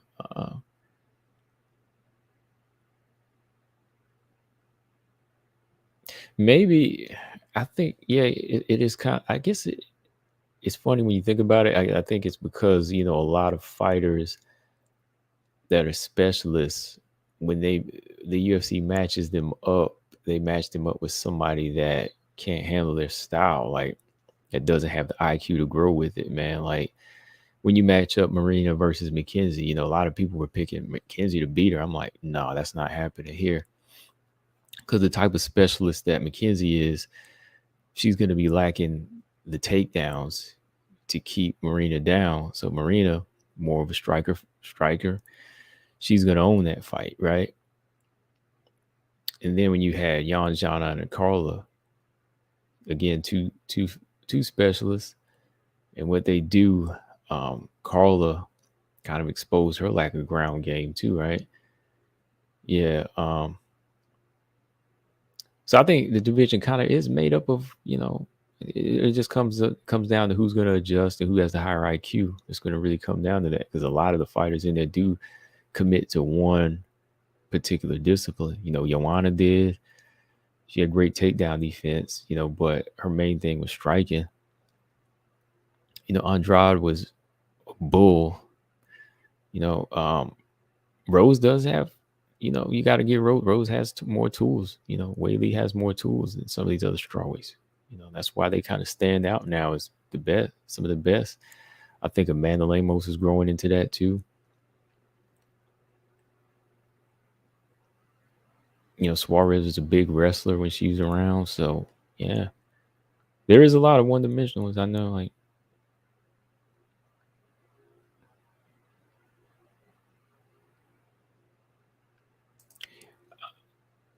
MMA said, we almost got Tatiana versus Joanna. They both were top contenders in 2019. Suarez didn't get injured.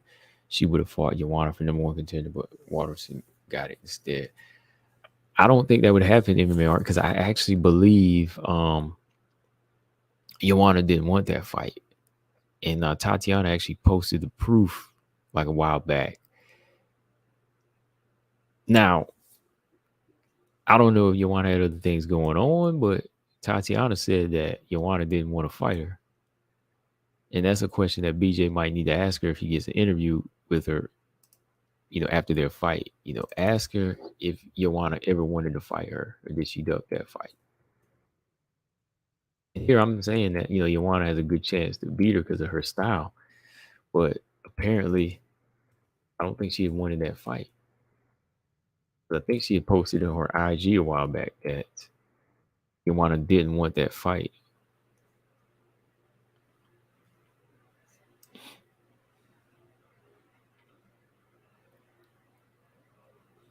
Let me see if I can ever find that information. It was like back in 2019, 2018.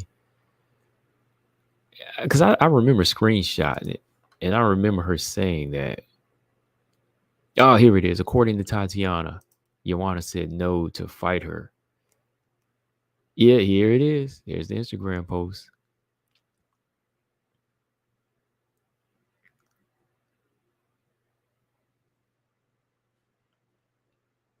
Oh, yeah. Shout out to Martial Arts Gym Girls. He's one of my followers, and I follow him.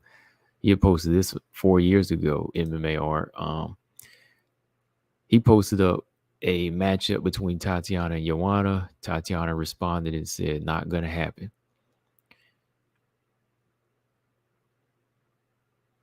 And she said, me too, but she already said no. I think she is taking a break. Okay. So yeah, she said she's taking a break, but she turned down the fight. Yeah, she turned down that fight back in 2019. Yeah, I remember talking about that. And yeah, it's on this Reddit link if y'all want to see it. Joanna has the best takedown defense in the game in her prime. Yeah, her takedown defense was spectacular, man. Yeah, that's the link right there. That's the exact post that I was thinking of. It's right there if y'all want to see it.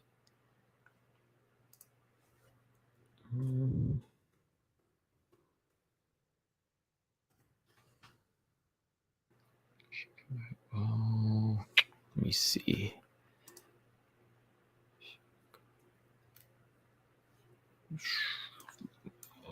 Oops. Wait a minute. I'm trying to fix something here. There you go.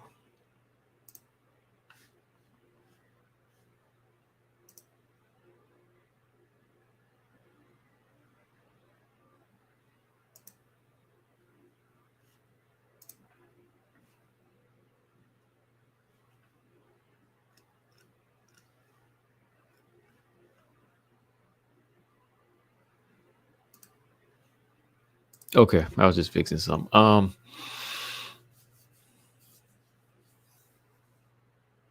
We all know if a fighter doesn't have anything that Joanna wants, she will not entertain him. For example, Whaley up until she became champion. Yeah. She's still a businesswoman, I'll tell you that, right?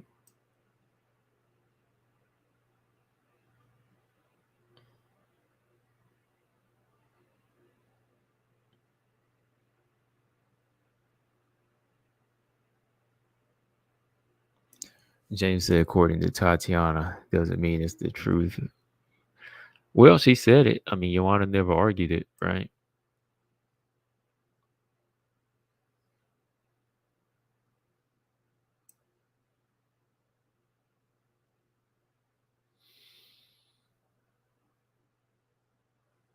Kill question: does anyone miss Joanna as a champion?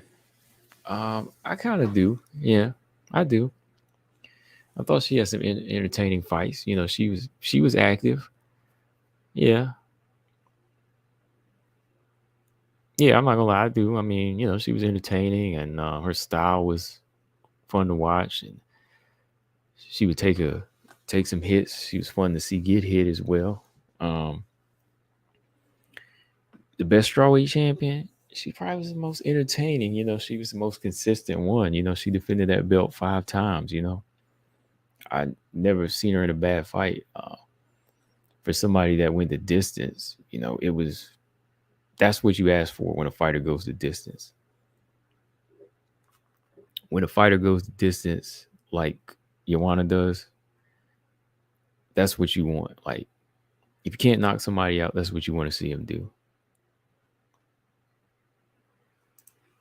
And she brought, second to Ronda Rousey, she brought a very good, entertaining element to WMMA. Yeah, Six said the Boogie Woman was so entertaining in her prime. Yeah, I think a lot of people can agree with that, right? Six, like, under Ronda Rousey at the time, she did bring entertainment. Joanna did bring the very high level entertainment, out of the cage, trash talk, you either liked her or you wanted to punch her in the face yourself. So it was fun when she was there next to her and Rousey, because you were like, sometimes you'd be like, man, these girls are good. They love watching them fight. And then the next minute you'd be like, man, just shut up and fight, Joanna. You know what I mean? Like, you'd be like, girl, shut up. But at the same time, you want to see her fight. Sometimes she talk crazy. Same with Ronda, but they were backing it up. But along came Holly Holm and Rose, boy. And what's crazy is I picked both of them to beat both of them, which is just like, wow. I said they just got the style to beat her. I was like, this is going to be the end of an era for both of them. But yeah, when they were around, they were good, man. They were good. Yeah, she knew how to sell a fight, man.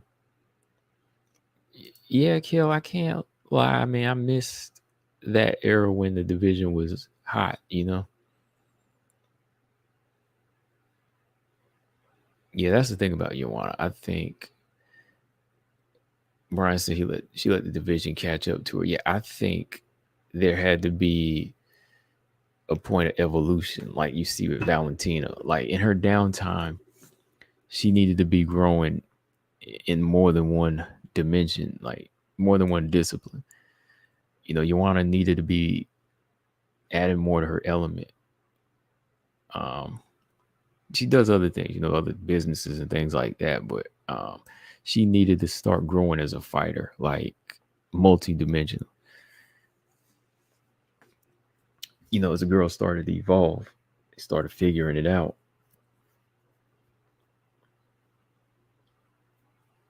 And that's for the high level fighters, like the Roses and the Wei Lees, they started figuring out. But she could still beat girls like Tisha, Michelle Watterson, and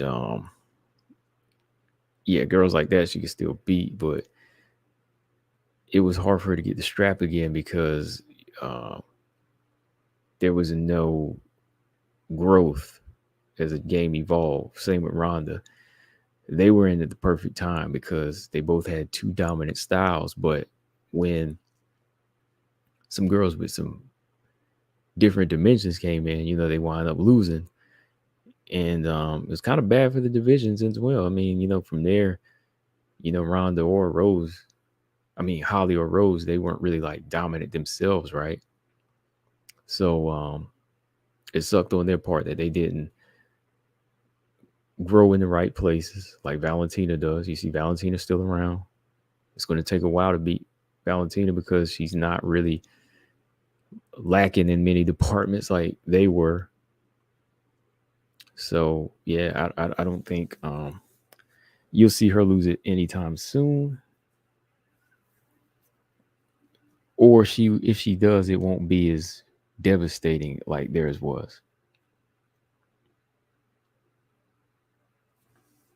Kel said best champions of each division. Let me post that. He said Joanna 115, Shevchenko 125, Ronda 135, 145, Cyborg. But Nunes is that champion that beat all the greats. 145, yeah, Cyborg. Yeah, but the ultimate is Nunes, right? She has a win over the flyweight champion, the bantamweight champion, and the featherweight. That's some truth right there. I'm gonna start that comment because I can see that, man. I can see that. Yeah, she's the great that beat all the greats. All right. MMA Art said, do you think if Ronda got an immediate rematch with Holly and dedicated her whole camp to takedowns and submissions and changed her whole game plan, she would have won?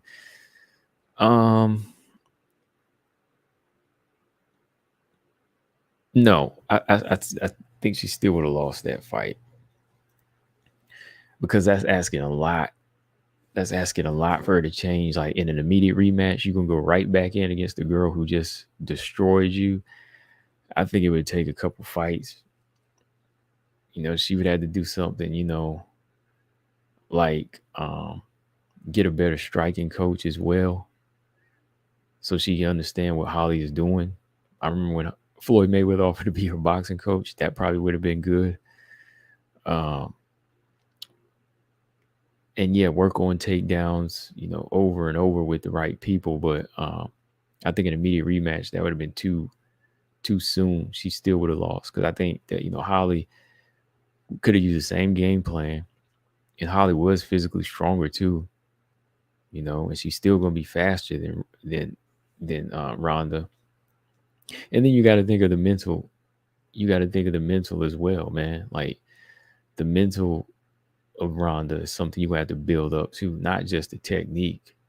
She's got to believe in herself. Like she didn't really believe in herself anymore after that fight, right? If she was gonna come back with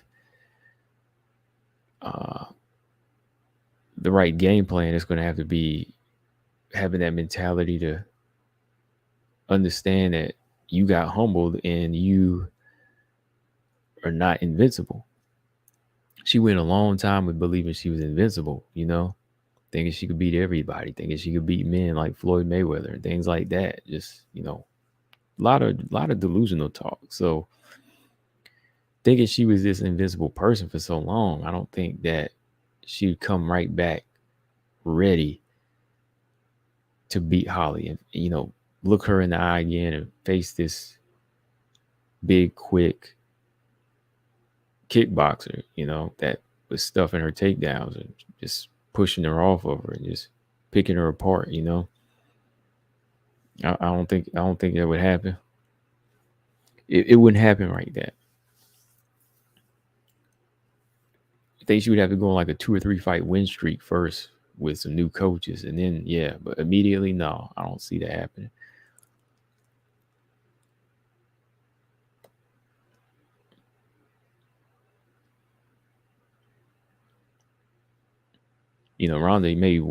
Ronda's big part of what kept her on top is doing what worked for her. Not a lot of commitment to other things, but just doing what she knew best. That's what it was. GP said that's what makes Nunes a great champion. She lost and still came back and won back her title. Not many win the rematch when they lose a title. She has a good mindset. Right. That's exactly it. Yeah, like Nunes is not the type of fighter don't think that she's invincible like that. She learned early on. That, you got to grow and you got to be humble. And she changes a lot in her fights. I just think that, Ronda was winning the way she was because she was 100% more committed to her one dimension than other fighters were committed to whatever it is they were bringing to the table, And she got in when it was good. She was beating a lot of the best girls in the division. So, yeah.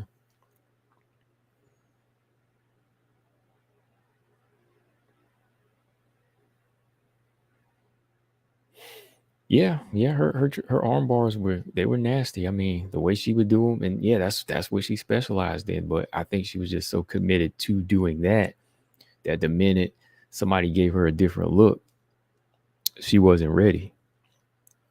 So you can't really come back off of one devastating loss and think you can do that again. You know what I mean? GP said, "Is Kayla going through the Rousey effect?" She kind of is, but the thing about her is like, to me, it's like even on a lower level because at least Ronda was fighting like the best fighters. She was in the UFC. She was fighting the best fighters, even the Strike Force and so on. Kayla, she was getting it, and she's getting that Ronda ego at an early point in her career where she hasn't been fighting like the best competition like she was.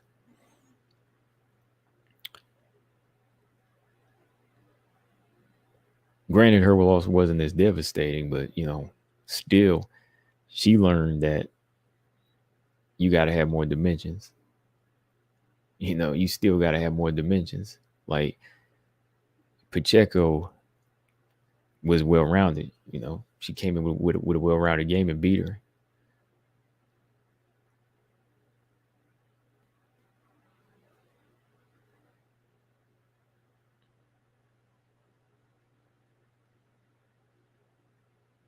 Yeah, six. Yeah, the sport just evolved. Yeah, yeah, the sport evolved. Sport evolved, and unfortunately, she didn't, because WMMA even back then it was still fresh. A lot of girls coming in with some special skills and some specialists, but more and more they started training with some of these other men and these other great champions, and they started to learn that, hey, I got to be more than one thing in there, right?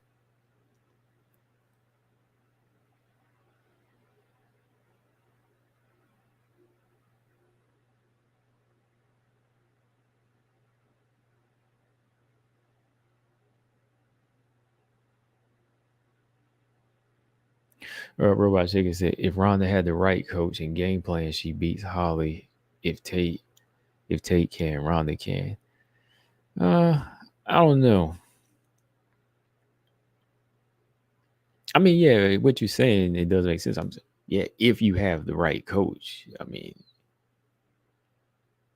and you have the right skills. I mean, that's basically with anybody, right? If you have the right coach and right skills, you can beat somebody. But you know, um, if you don't have the right mindset, you ain't beating them. That's my thing. Like, that's what it comes down to for me. Like, you can give somebody the best coaches in the world and the best game plan, but if they don't know how to execute it, they're not beating anybody. That's why I still say Holly beats her again. Like, Holly made a mistake in the Tate fight, in my opinion. That was it. Like, she could have won that fight too, but she made a mistake. But Ronda just all around didn't have anything in that fight.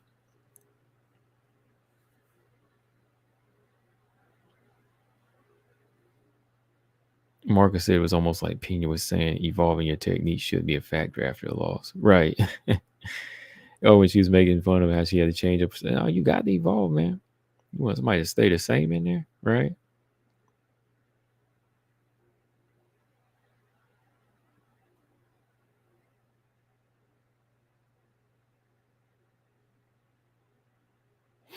I mean, James. You're not. James is speaking some truth today. I mean, biggest star, yes, hands down, biggest star, biggest money draw ever, right? Fighting wise and skill wise, she was a specialist. Ronda Rousey was a specialist. She was a specialist, but she got in when the getting was good. I think timing was a big part of it. She was much more committed to her style than some of the other girls are committed to theirs.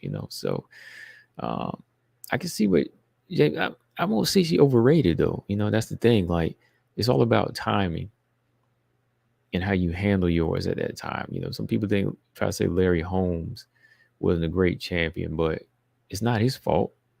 I mean, he did what he was supposed to do against the competition that he was against. He defended his belts against some very, very good fighters. He just didn't have the competition that Ali had, but Larry Holmes, still a good champion. Yeah, yeah, six. Timing played a big role, a good role in Ronda's career. Right. She got in when she was one of the best judokas out there, and a lot of the women still didn't know how to handle that yet, because WMMA is still a growing sport. Robert Henry, what's going on? Robert Henry said Ronda didn't have the right trainer head movement. Yeah.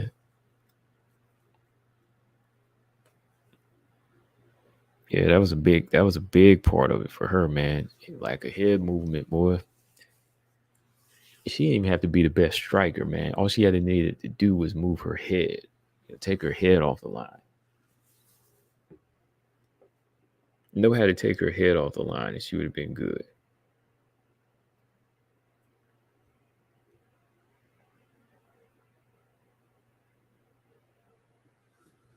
Right, Robert Henry. Yeah, they say Larry Holmes wasn't a great champion. Yeah, only casual fans say that. Yeah, but gotta look at what he did. Like it's not his fault. The competition at the time was the way it was. I mean, he got in the same way. He got in the same way. Good timing, great jab, good boxing skills. He did what he did. Yeah, six. That's true. Yeah, Ronda sold that package. Whether you feel her or not like that, yeah, she still had like a sex appeal image for the casual fans. She catered to that demographic.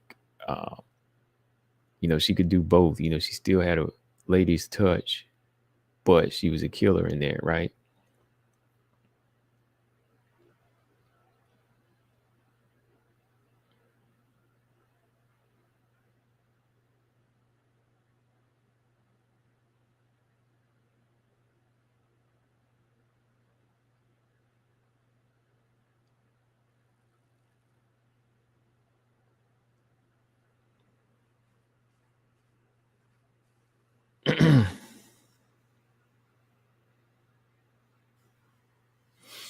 Dang, James said she overachieved, boy. And that's the thing, man. Like, that's the question. Like, is a fighter to blame to evolve if there's never a reason to evolve? I mean, we see several different types of champions that do evolve, that they're always prepared for whatever's to come. But if a fighter never has that, if they're never presented with that type of situation or that type of scenario, like, can we really fault them for not preparing for it? That's a question I'll have to post up, right? Is it Rhonda's fault that she didn't evolve? Like, what did she know what she had to prepare for?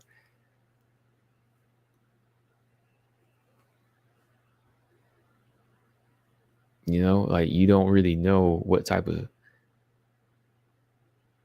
of storm is coming if that's just not your thing. I mean, like, she didn't know what these ladies were going to present at some point, and your mindset doesn't really prepare for that.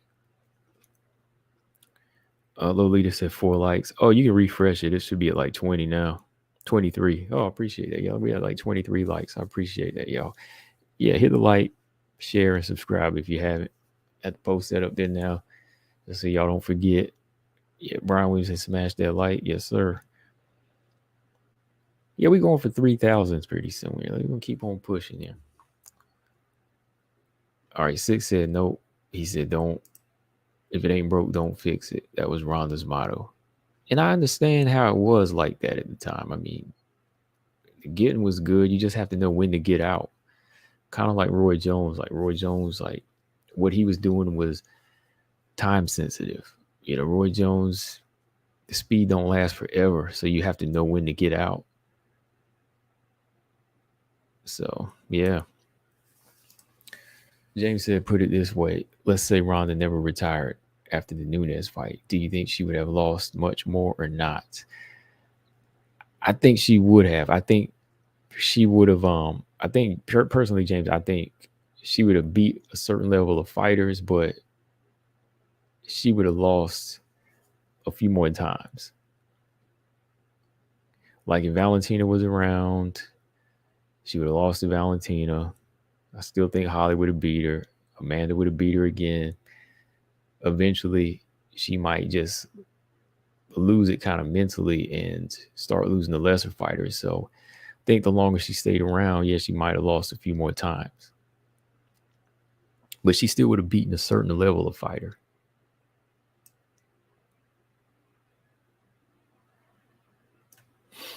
Mark Robinson said Holly fumbled the bag when she lost to Misha. The torch that Ronda was carrying was never really picked back up because of that. If Val loses, retires, I hope she passes the torch gracefully. Yeah, I agree, man. Like Holly, man, she fumbled it that night, boy. Had her winning. I had her winning, man. And oh man. And then all of a sudden she gets tapped out, man. She gets choked out. Yeah, James. I mean, I understand what you're saying, man. I get it. I mean, it's all about timing. She was in at the right time. She just didn't know when to get out. It's the Roy Jones effect. Because James, let's compare it to Roy. Did Roy bounce back after the Tarver Johnson loss? Nope, never did. So Ronda could have been in the same exact position. I say could have because she was so committed to, her judo and committed to being invincible and always being unstoppable. So coming back and humbling yourself to a whole new thing, it takes time. It's going to take time. And I think that's going to be a big part of why she wouldn't have been able to bounce back. Right? That would have been a long time on why she wouldn't be able to come back because of the mental part. Yeah, she could learn some new things, but would she humble herself? See, Valentina never really felt she was unbeatable. Like Valentina was always just well prepared. She understands that you can lose. That's why she works as hard as she does. She never just said, "Oh, I'm good at one thing and nobody's ever gonna beat me at this one thing." No. Just like Roy, lose your speed and your reflexes. You gotta have fundamentals to fall back on. Somebody figures out your judo, you gotta fall back on something else, right?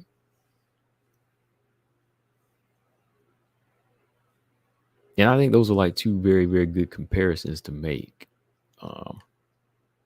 From the boxing world and the WMMA world, if you want to look at it that way. When you've gone so long as being dominant and you don't have many other tools to fall back on, that happens. He said, so you don't want to listen to me, listen to your guru.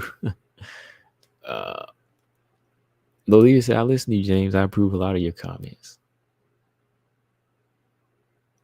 Closman said, Nunez lost and bounced back. It's a mental state. You got to surround yourself with the right people. Yeah. You got to surround yourself with the right people and no yes men. You got to be humble.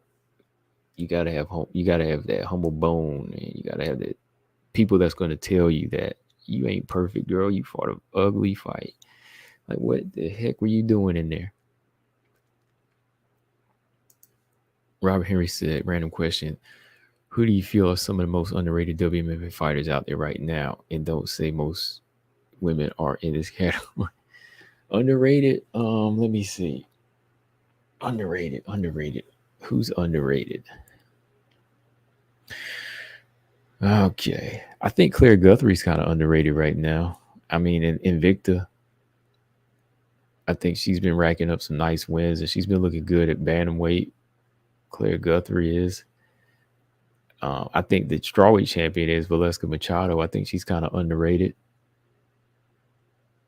Still got some things to do, but yeah, I think she's kind of underrated. UFC wise, hmm.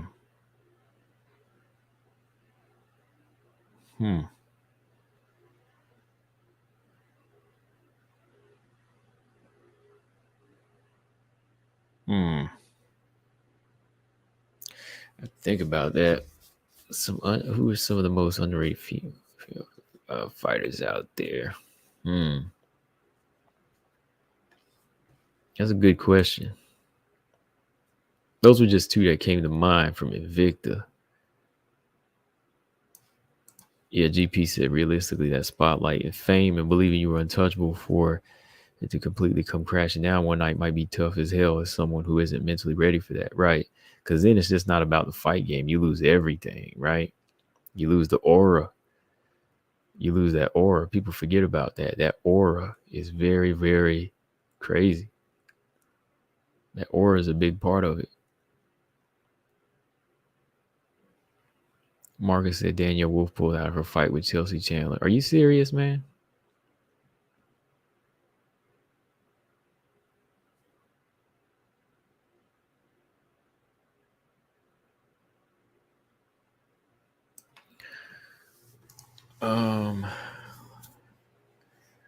Let's see.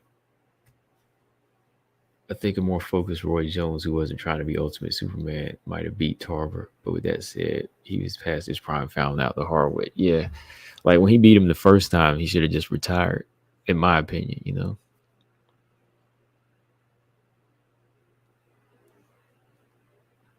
Six said, Bullet's a skillful fighter. He said she's not a complete fighter.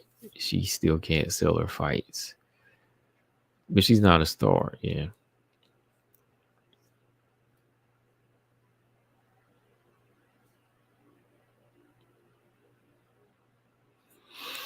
I mean, yeah, if she pulled out, I mean, I wanted to see Chelsea get some highlight reel on there, but I mean, Daniel Wolf pulls out. I mean,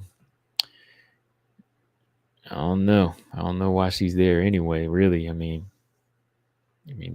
disrespect, but she's just, doesn't really have that MMA level of experience to be fighting in the UFC. Still can't believe they signed a fighter with no fights, though. That's weird. That's just one of the weird. I won't say the weirdest thing the UFC's done. I mean, the slap crap is the weirdest thing. No, slap crap is the stupidest thing they've ever done. But signing a fight with no fighters it's up there. It's up there. Yeah, Tate wants to fight one more time, I believe she said. Whoever it is, I think, she's going to be in for a hard fight, though. Kel said Holm versus Tate should be their own for their retirement fights. That's not a bad idea. That would be good. Win or lose against Yana Kunitskaya, Holm versus Tate. They should just do that. I like that fight. Kel, that's a good idea. Holm and Tate for for the final walk. Let's go ahead and title it Final Walk. And make it a main event, not a pay-per-view main event, but make it a main event for what's it called? UFC Fight Night. We'll say that for Matchmaking Monday. Holm versus Tate 2 Final Walk. That's it. Win or lose against Yana Kunitskaya, wrap it up against Tate. Tate, you want one more fight? Wrap it up. That's a good idea. I mean, we've been watching them now for the past decade, right? I mean, I've been seeing Holly since boxing, so I'm about ready for her to go. Yeah, I was watching Holly for a minute, man. Like, in the kickboxing world and the boxing world. Marcus said that's a good one. Yeah, Kel, Kel Quest, yeah, he suggested that. He said it should be their final fight. So I said, yeah, make it a final walk, man.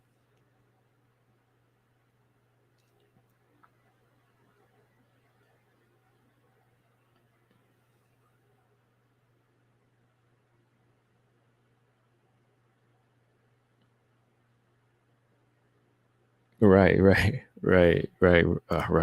Robert Henry ought to have been out, man. Lennox Lewis, he did that, man. He had a rough fight. He retired after. Closman said Jocelyn wants to step in to fight Chelsea. Hey, make it happen. Let's do it. Who is the Russian Ronda going to fight? I don't know, man. She's 4-1. They can match her up with Stephanie Edgar, that new girl they signed. Who is that new Muay Thai fighter that they signed to the bantamweight division? Stephanie Edgar. Russian Ronda can fight her. Or Myra Buena Silva. Or that Muay Thai girl. I can't think of her name. That Muay Thai girl, I can't think of that new. She just got signed.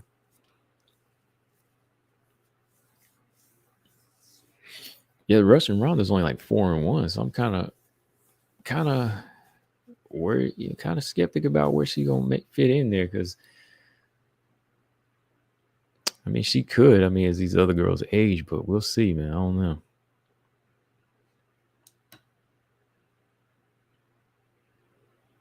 Yeah, Holly will get that back, I believe, because she was getting that first fight back. I think Holly striking would still get it. Oh yeah, GP said okay. GP said, hey, I brought up the Holly Miesha Tate fight too. Yeah, I remember now. I think you brought it up in another stream. All right. Got to give GP his shine. He did bring that up, I believe, in another stream. Because I think we agreed on it then, too.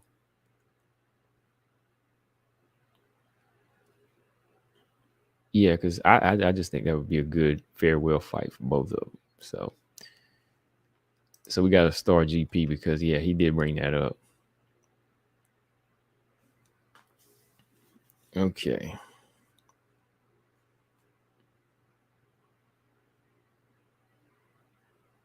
Yeah, Robert. Yeah, that Klitschko brother, he's the baddest. Yeah, that Klitschko brother, he's the baddest. Mark Robinson, imagine if Ronda shows up to that fight. Oh, this one, James said, Tate beating home the way she did was one of the most satisfying wins ever for me. Used to be high on Tate during her Rousey rivalry. I mean, she disappointed me when she came up short in that second fight. I was like, man, you still can't beat her, man. What's going on? Okay, Ronda's farewell fight against Carano. Yeah. Put them all on the same card, right? I'd buy that pay-per-view.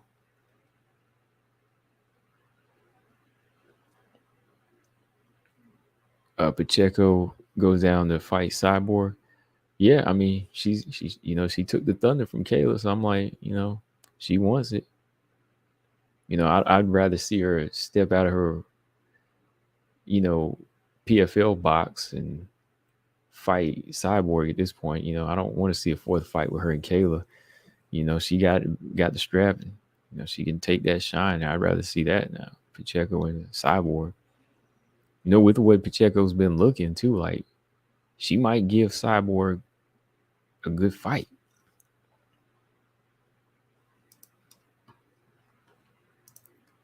She could make it interesting on the ground. Now the power aspect would be kind of even on the striking aspect, because Cyborg has been getting better with her patience and her boxing.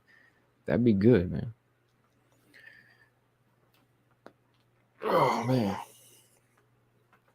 But 2 more minutes, I'm gonna be done at the 11:30 mark. So let's see, last second questions. What else we got? Yeah, I'm done. I gotta eat something. I'm hungry again. I am about done here. So if you haven't, hit the subscribe and hit the like. And yeah, we had a good conversation tonight, y'all.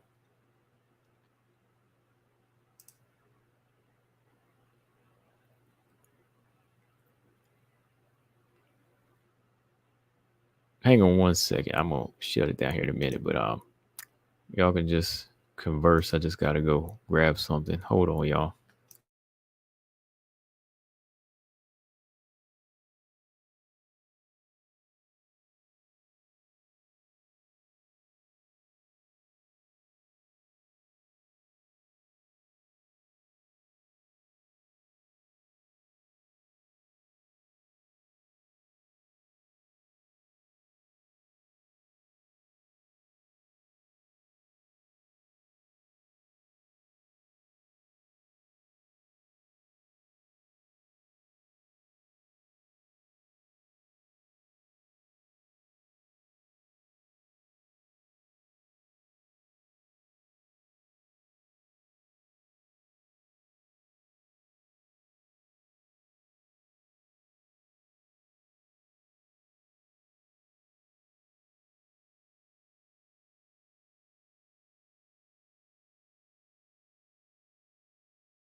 Okay.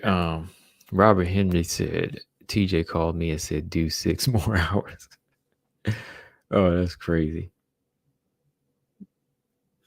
James said, "Yo, how bad is the state of 135 right now?" It's pretty bad. I mean, I think They're trying to build it up from the bottom because they are signing new fighters. They're trying somewhat. It's not as bad as featherweight, but it's not good because right now you got Amanda who's not fighting. Like, in the comment section, tell me what Amanda's trying to do. Like, has anybody figured that out? What is Amanda doing? Do y'all know? You don't want to fight Pena. You don't want to fight Aldana. Does anybody have an answer to that?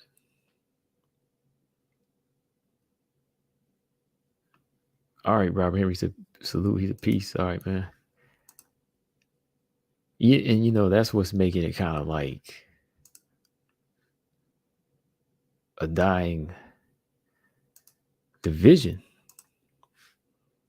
Like, what is it she's trying? I mean, Six says she's being selective. Yeah, like, but who you want to select? Like, out of the top 5, like, why wouldn't you fight Aldana at this point? And if you don't fight Aldana, why wouldn't you fight her? Like, who else is there to fight then? You're in the bantamweight division. It's got to be somebody. Holding out for more money? I don't get it.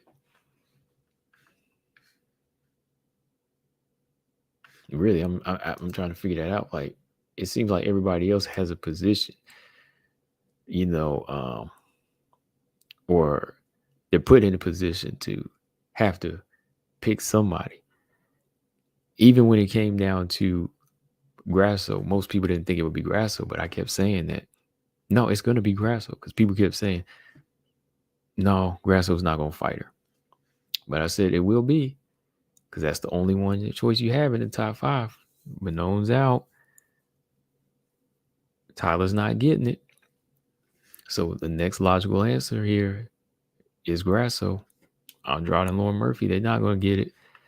So I'm thinking the same things will happen here in this division. But no, man, that was like, you're not picking anybody. Yeah, okay, GP said he'll let her do whatever she wants. Maybe defend her. She going to defend her featherweight belt?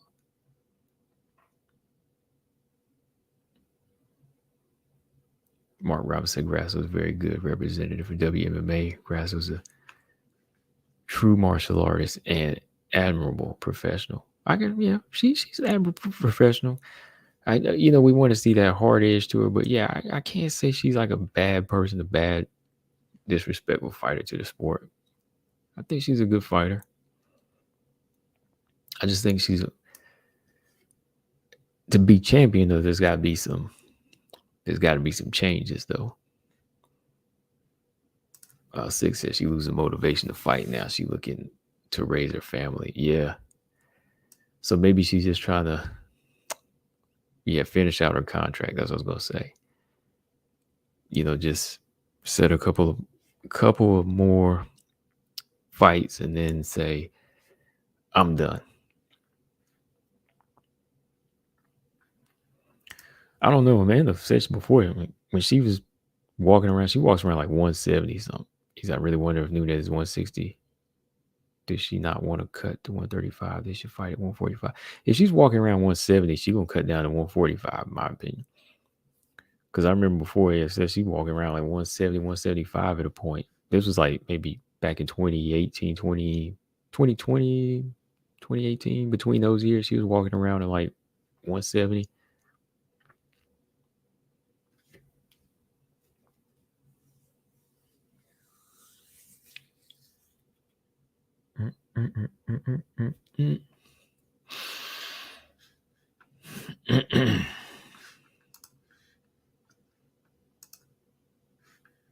Okay.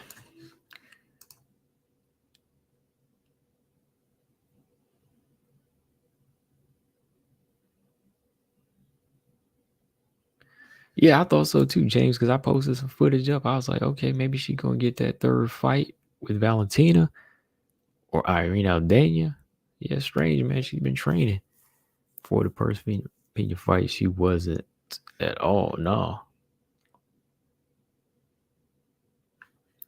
Okay, Mark said this was the lead in. Hold on.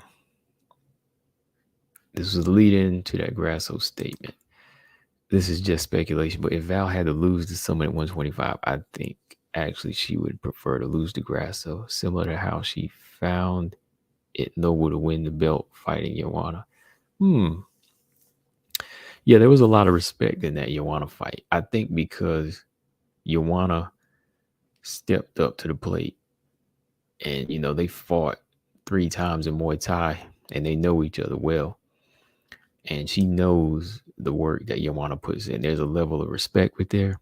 So fighting for her for the inaugural belt was a big highlight of her life, of her career, to win the belt against a noble fighter like that. But to pass it off to Grasso, she could see it in that way because I think she favors her skills.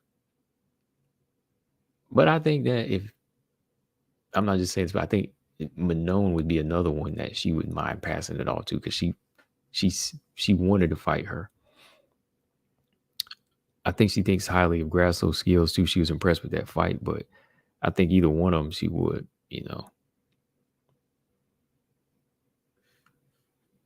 But I can see where you're coming from with that one. Colostrum said that why in the world was Nunes posting training fight videos on IG? I don't get it. I don't know. I was sharing them too because I thought she was ready.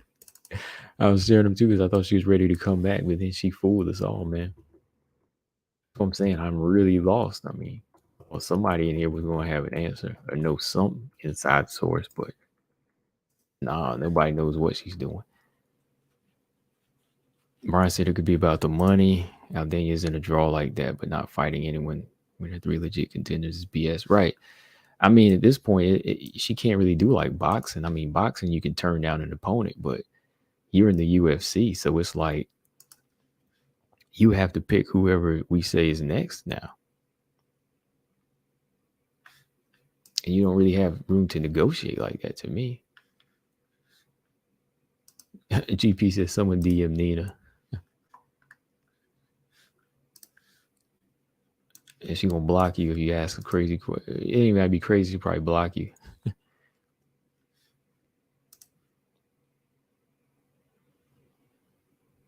Yeah, I agree, Kill. It should have been either of those fights. Aldenia. Yeah, Pennington too. It should have been somebody, but not having any choice just makes it crazy. Yeah, and then Pena turns down Irene is what had me boggled, my mind boggled too. Like, nobody wants Irene. Everybody hates Chris, and now everybody hates Irene.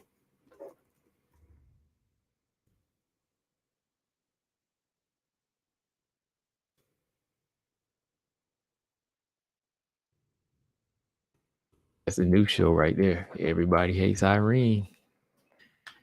Everybody hates Irene. Let me close this out. Yeah.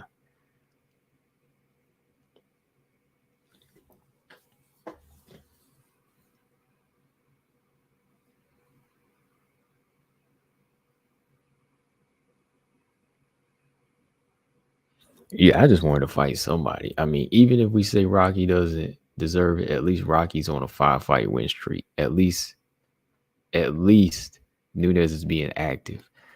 That would mean she's being active. But now it's like I'm doing a stall out thing.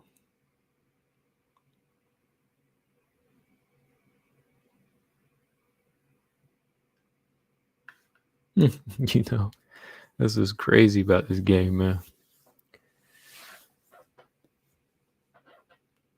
Okay. All right, this time I'm done, y'all. It's time to hang it up for the night. Y'all kept me entertained. Hopefully I kept y'all entertained. Oh yeah, Lolita said thanks for jumping on. Yeah, no problem. Thank y'all for jumping on. Always fun to talk to y'all. But hit that like button. And yeah, subscribe if you haven't. Maybe I'll jump on tomorrow. Maybe. I'll actually be a little busy tomorrow. Maybe do a quick one. Another late one, maybe. Colostrum said I feel bad for Josiane when Zara was eating her with uppercuts. It was sad. Yeah, she was almost lost for a minute there.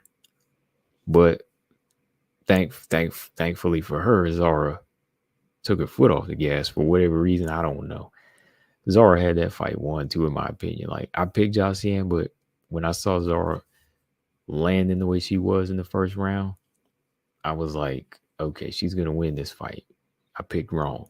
But then Zara takes her foot off the gas. I'm like, what's going on here?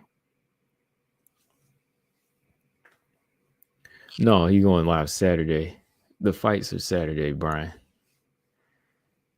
He thought Bellator was going to be on Friday. Bellator is on Saturday. So is UFC. GP says are either gassed or has terrible IQ. The leg kicks were all day. Yeah, man. Yeah, so yeah, for a minute, like when those punches were coming and her hands were up, she was lost. Like the way she was getting overwhelmed by bees, like it was like watching the birds. You know, the birds were attacking. The way her hands were up and they were just like coming from all sides. She looked a little lost, and I was like, damn, there goes my pick. But again, thankful for her, Zara lost her momentum. But anyways, I'll catch y'all on the next one, guys. Combo Breaking 99. I'm out. Subscribe. Peace.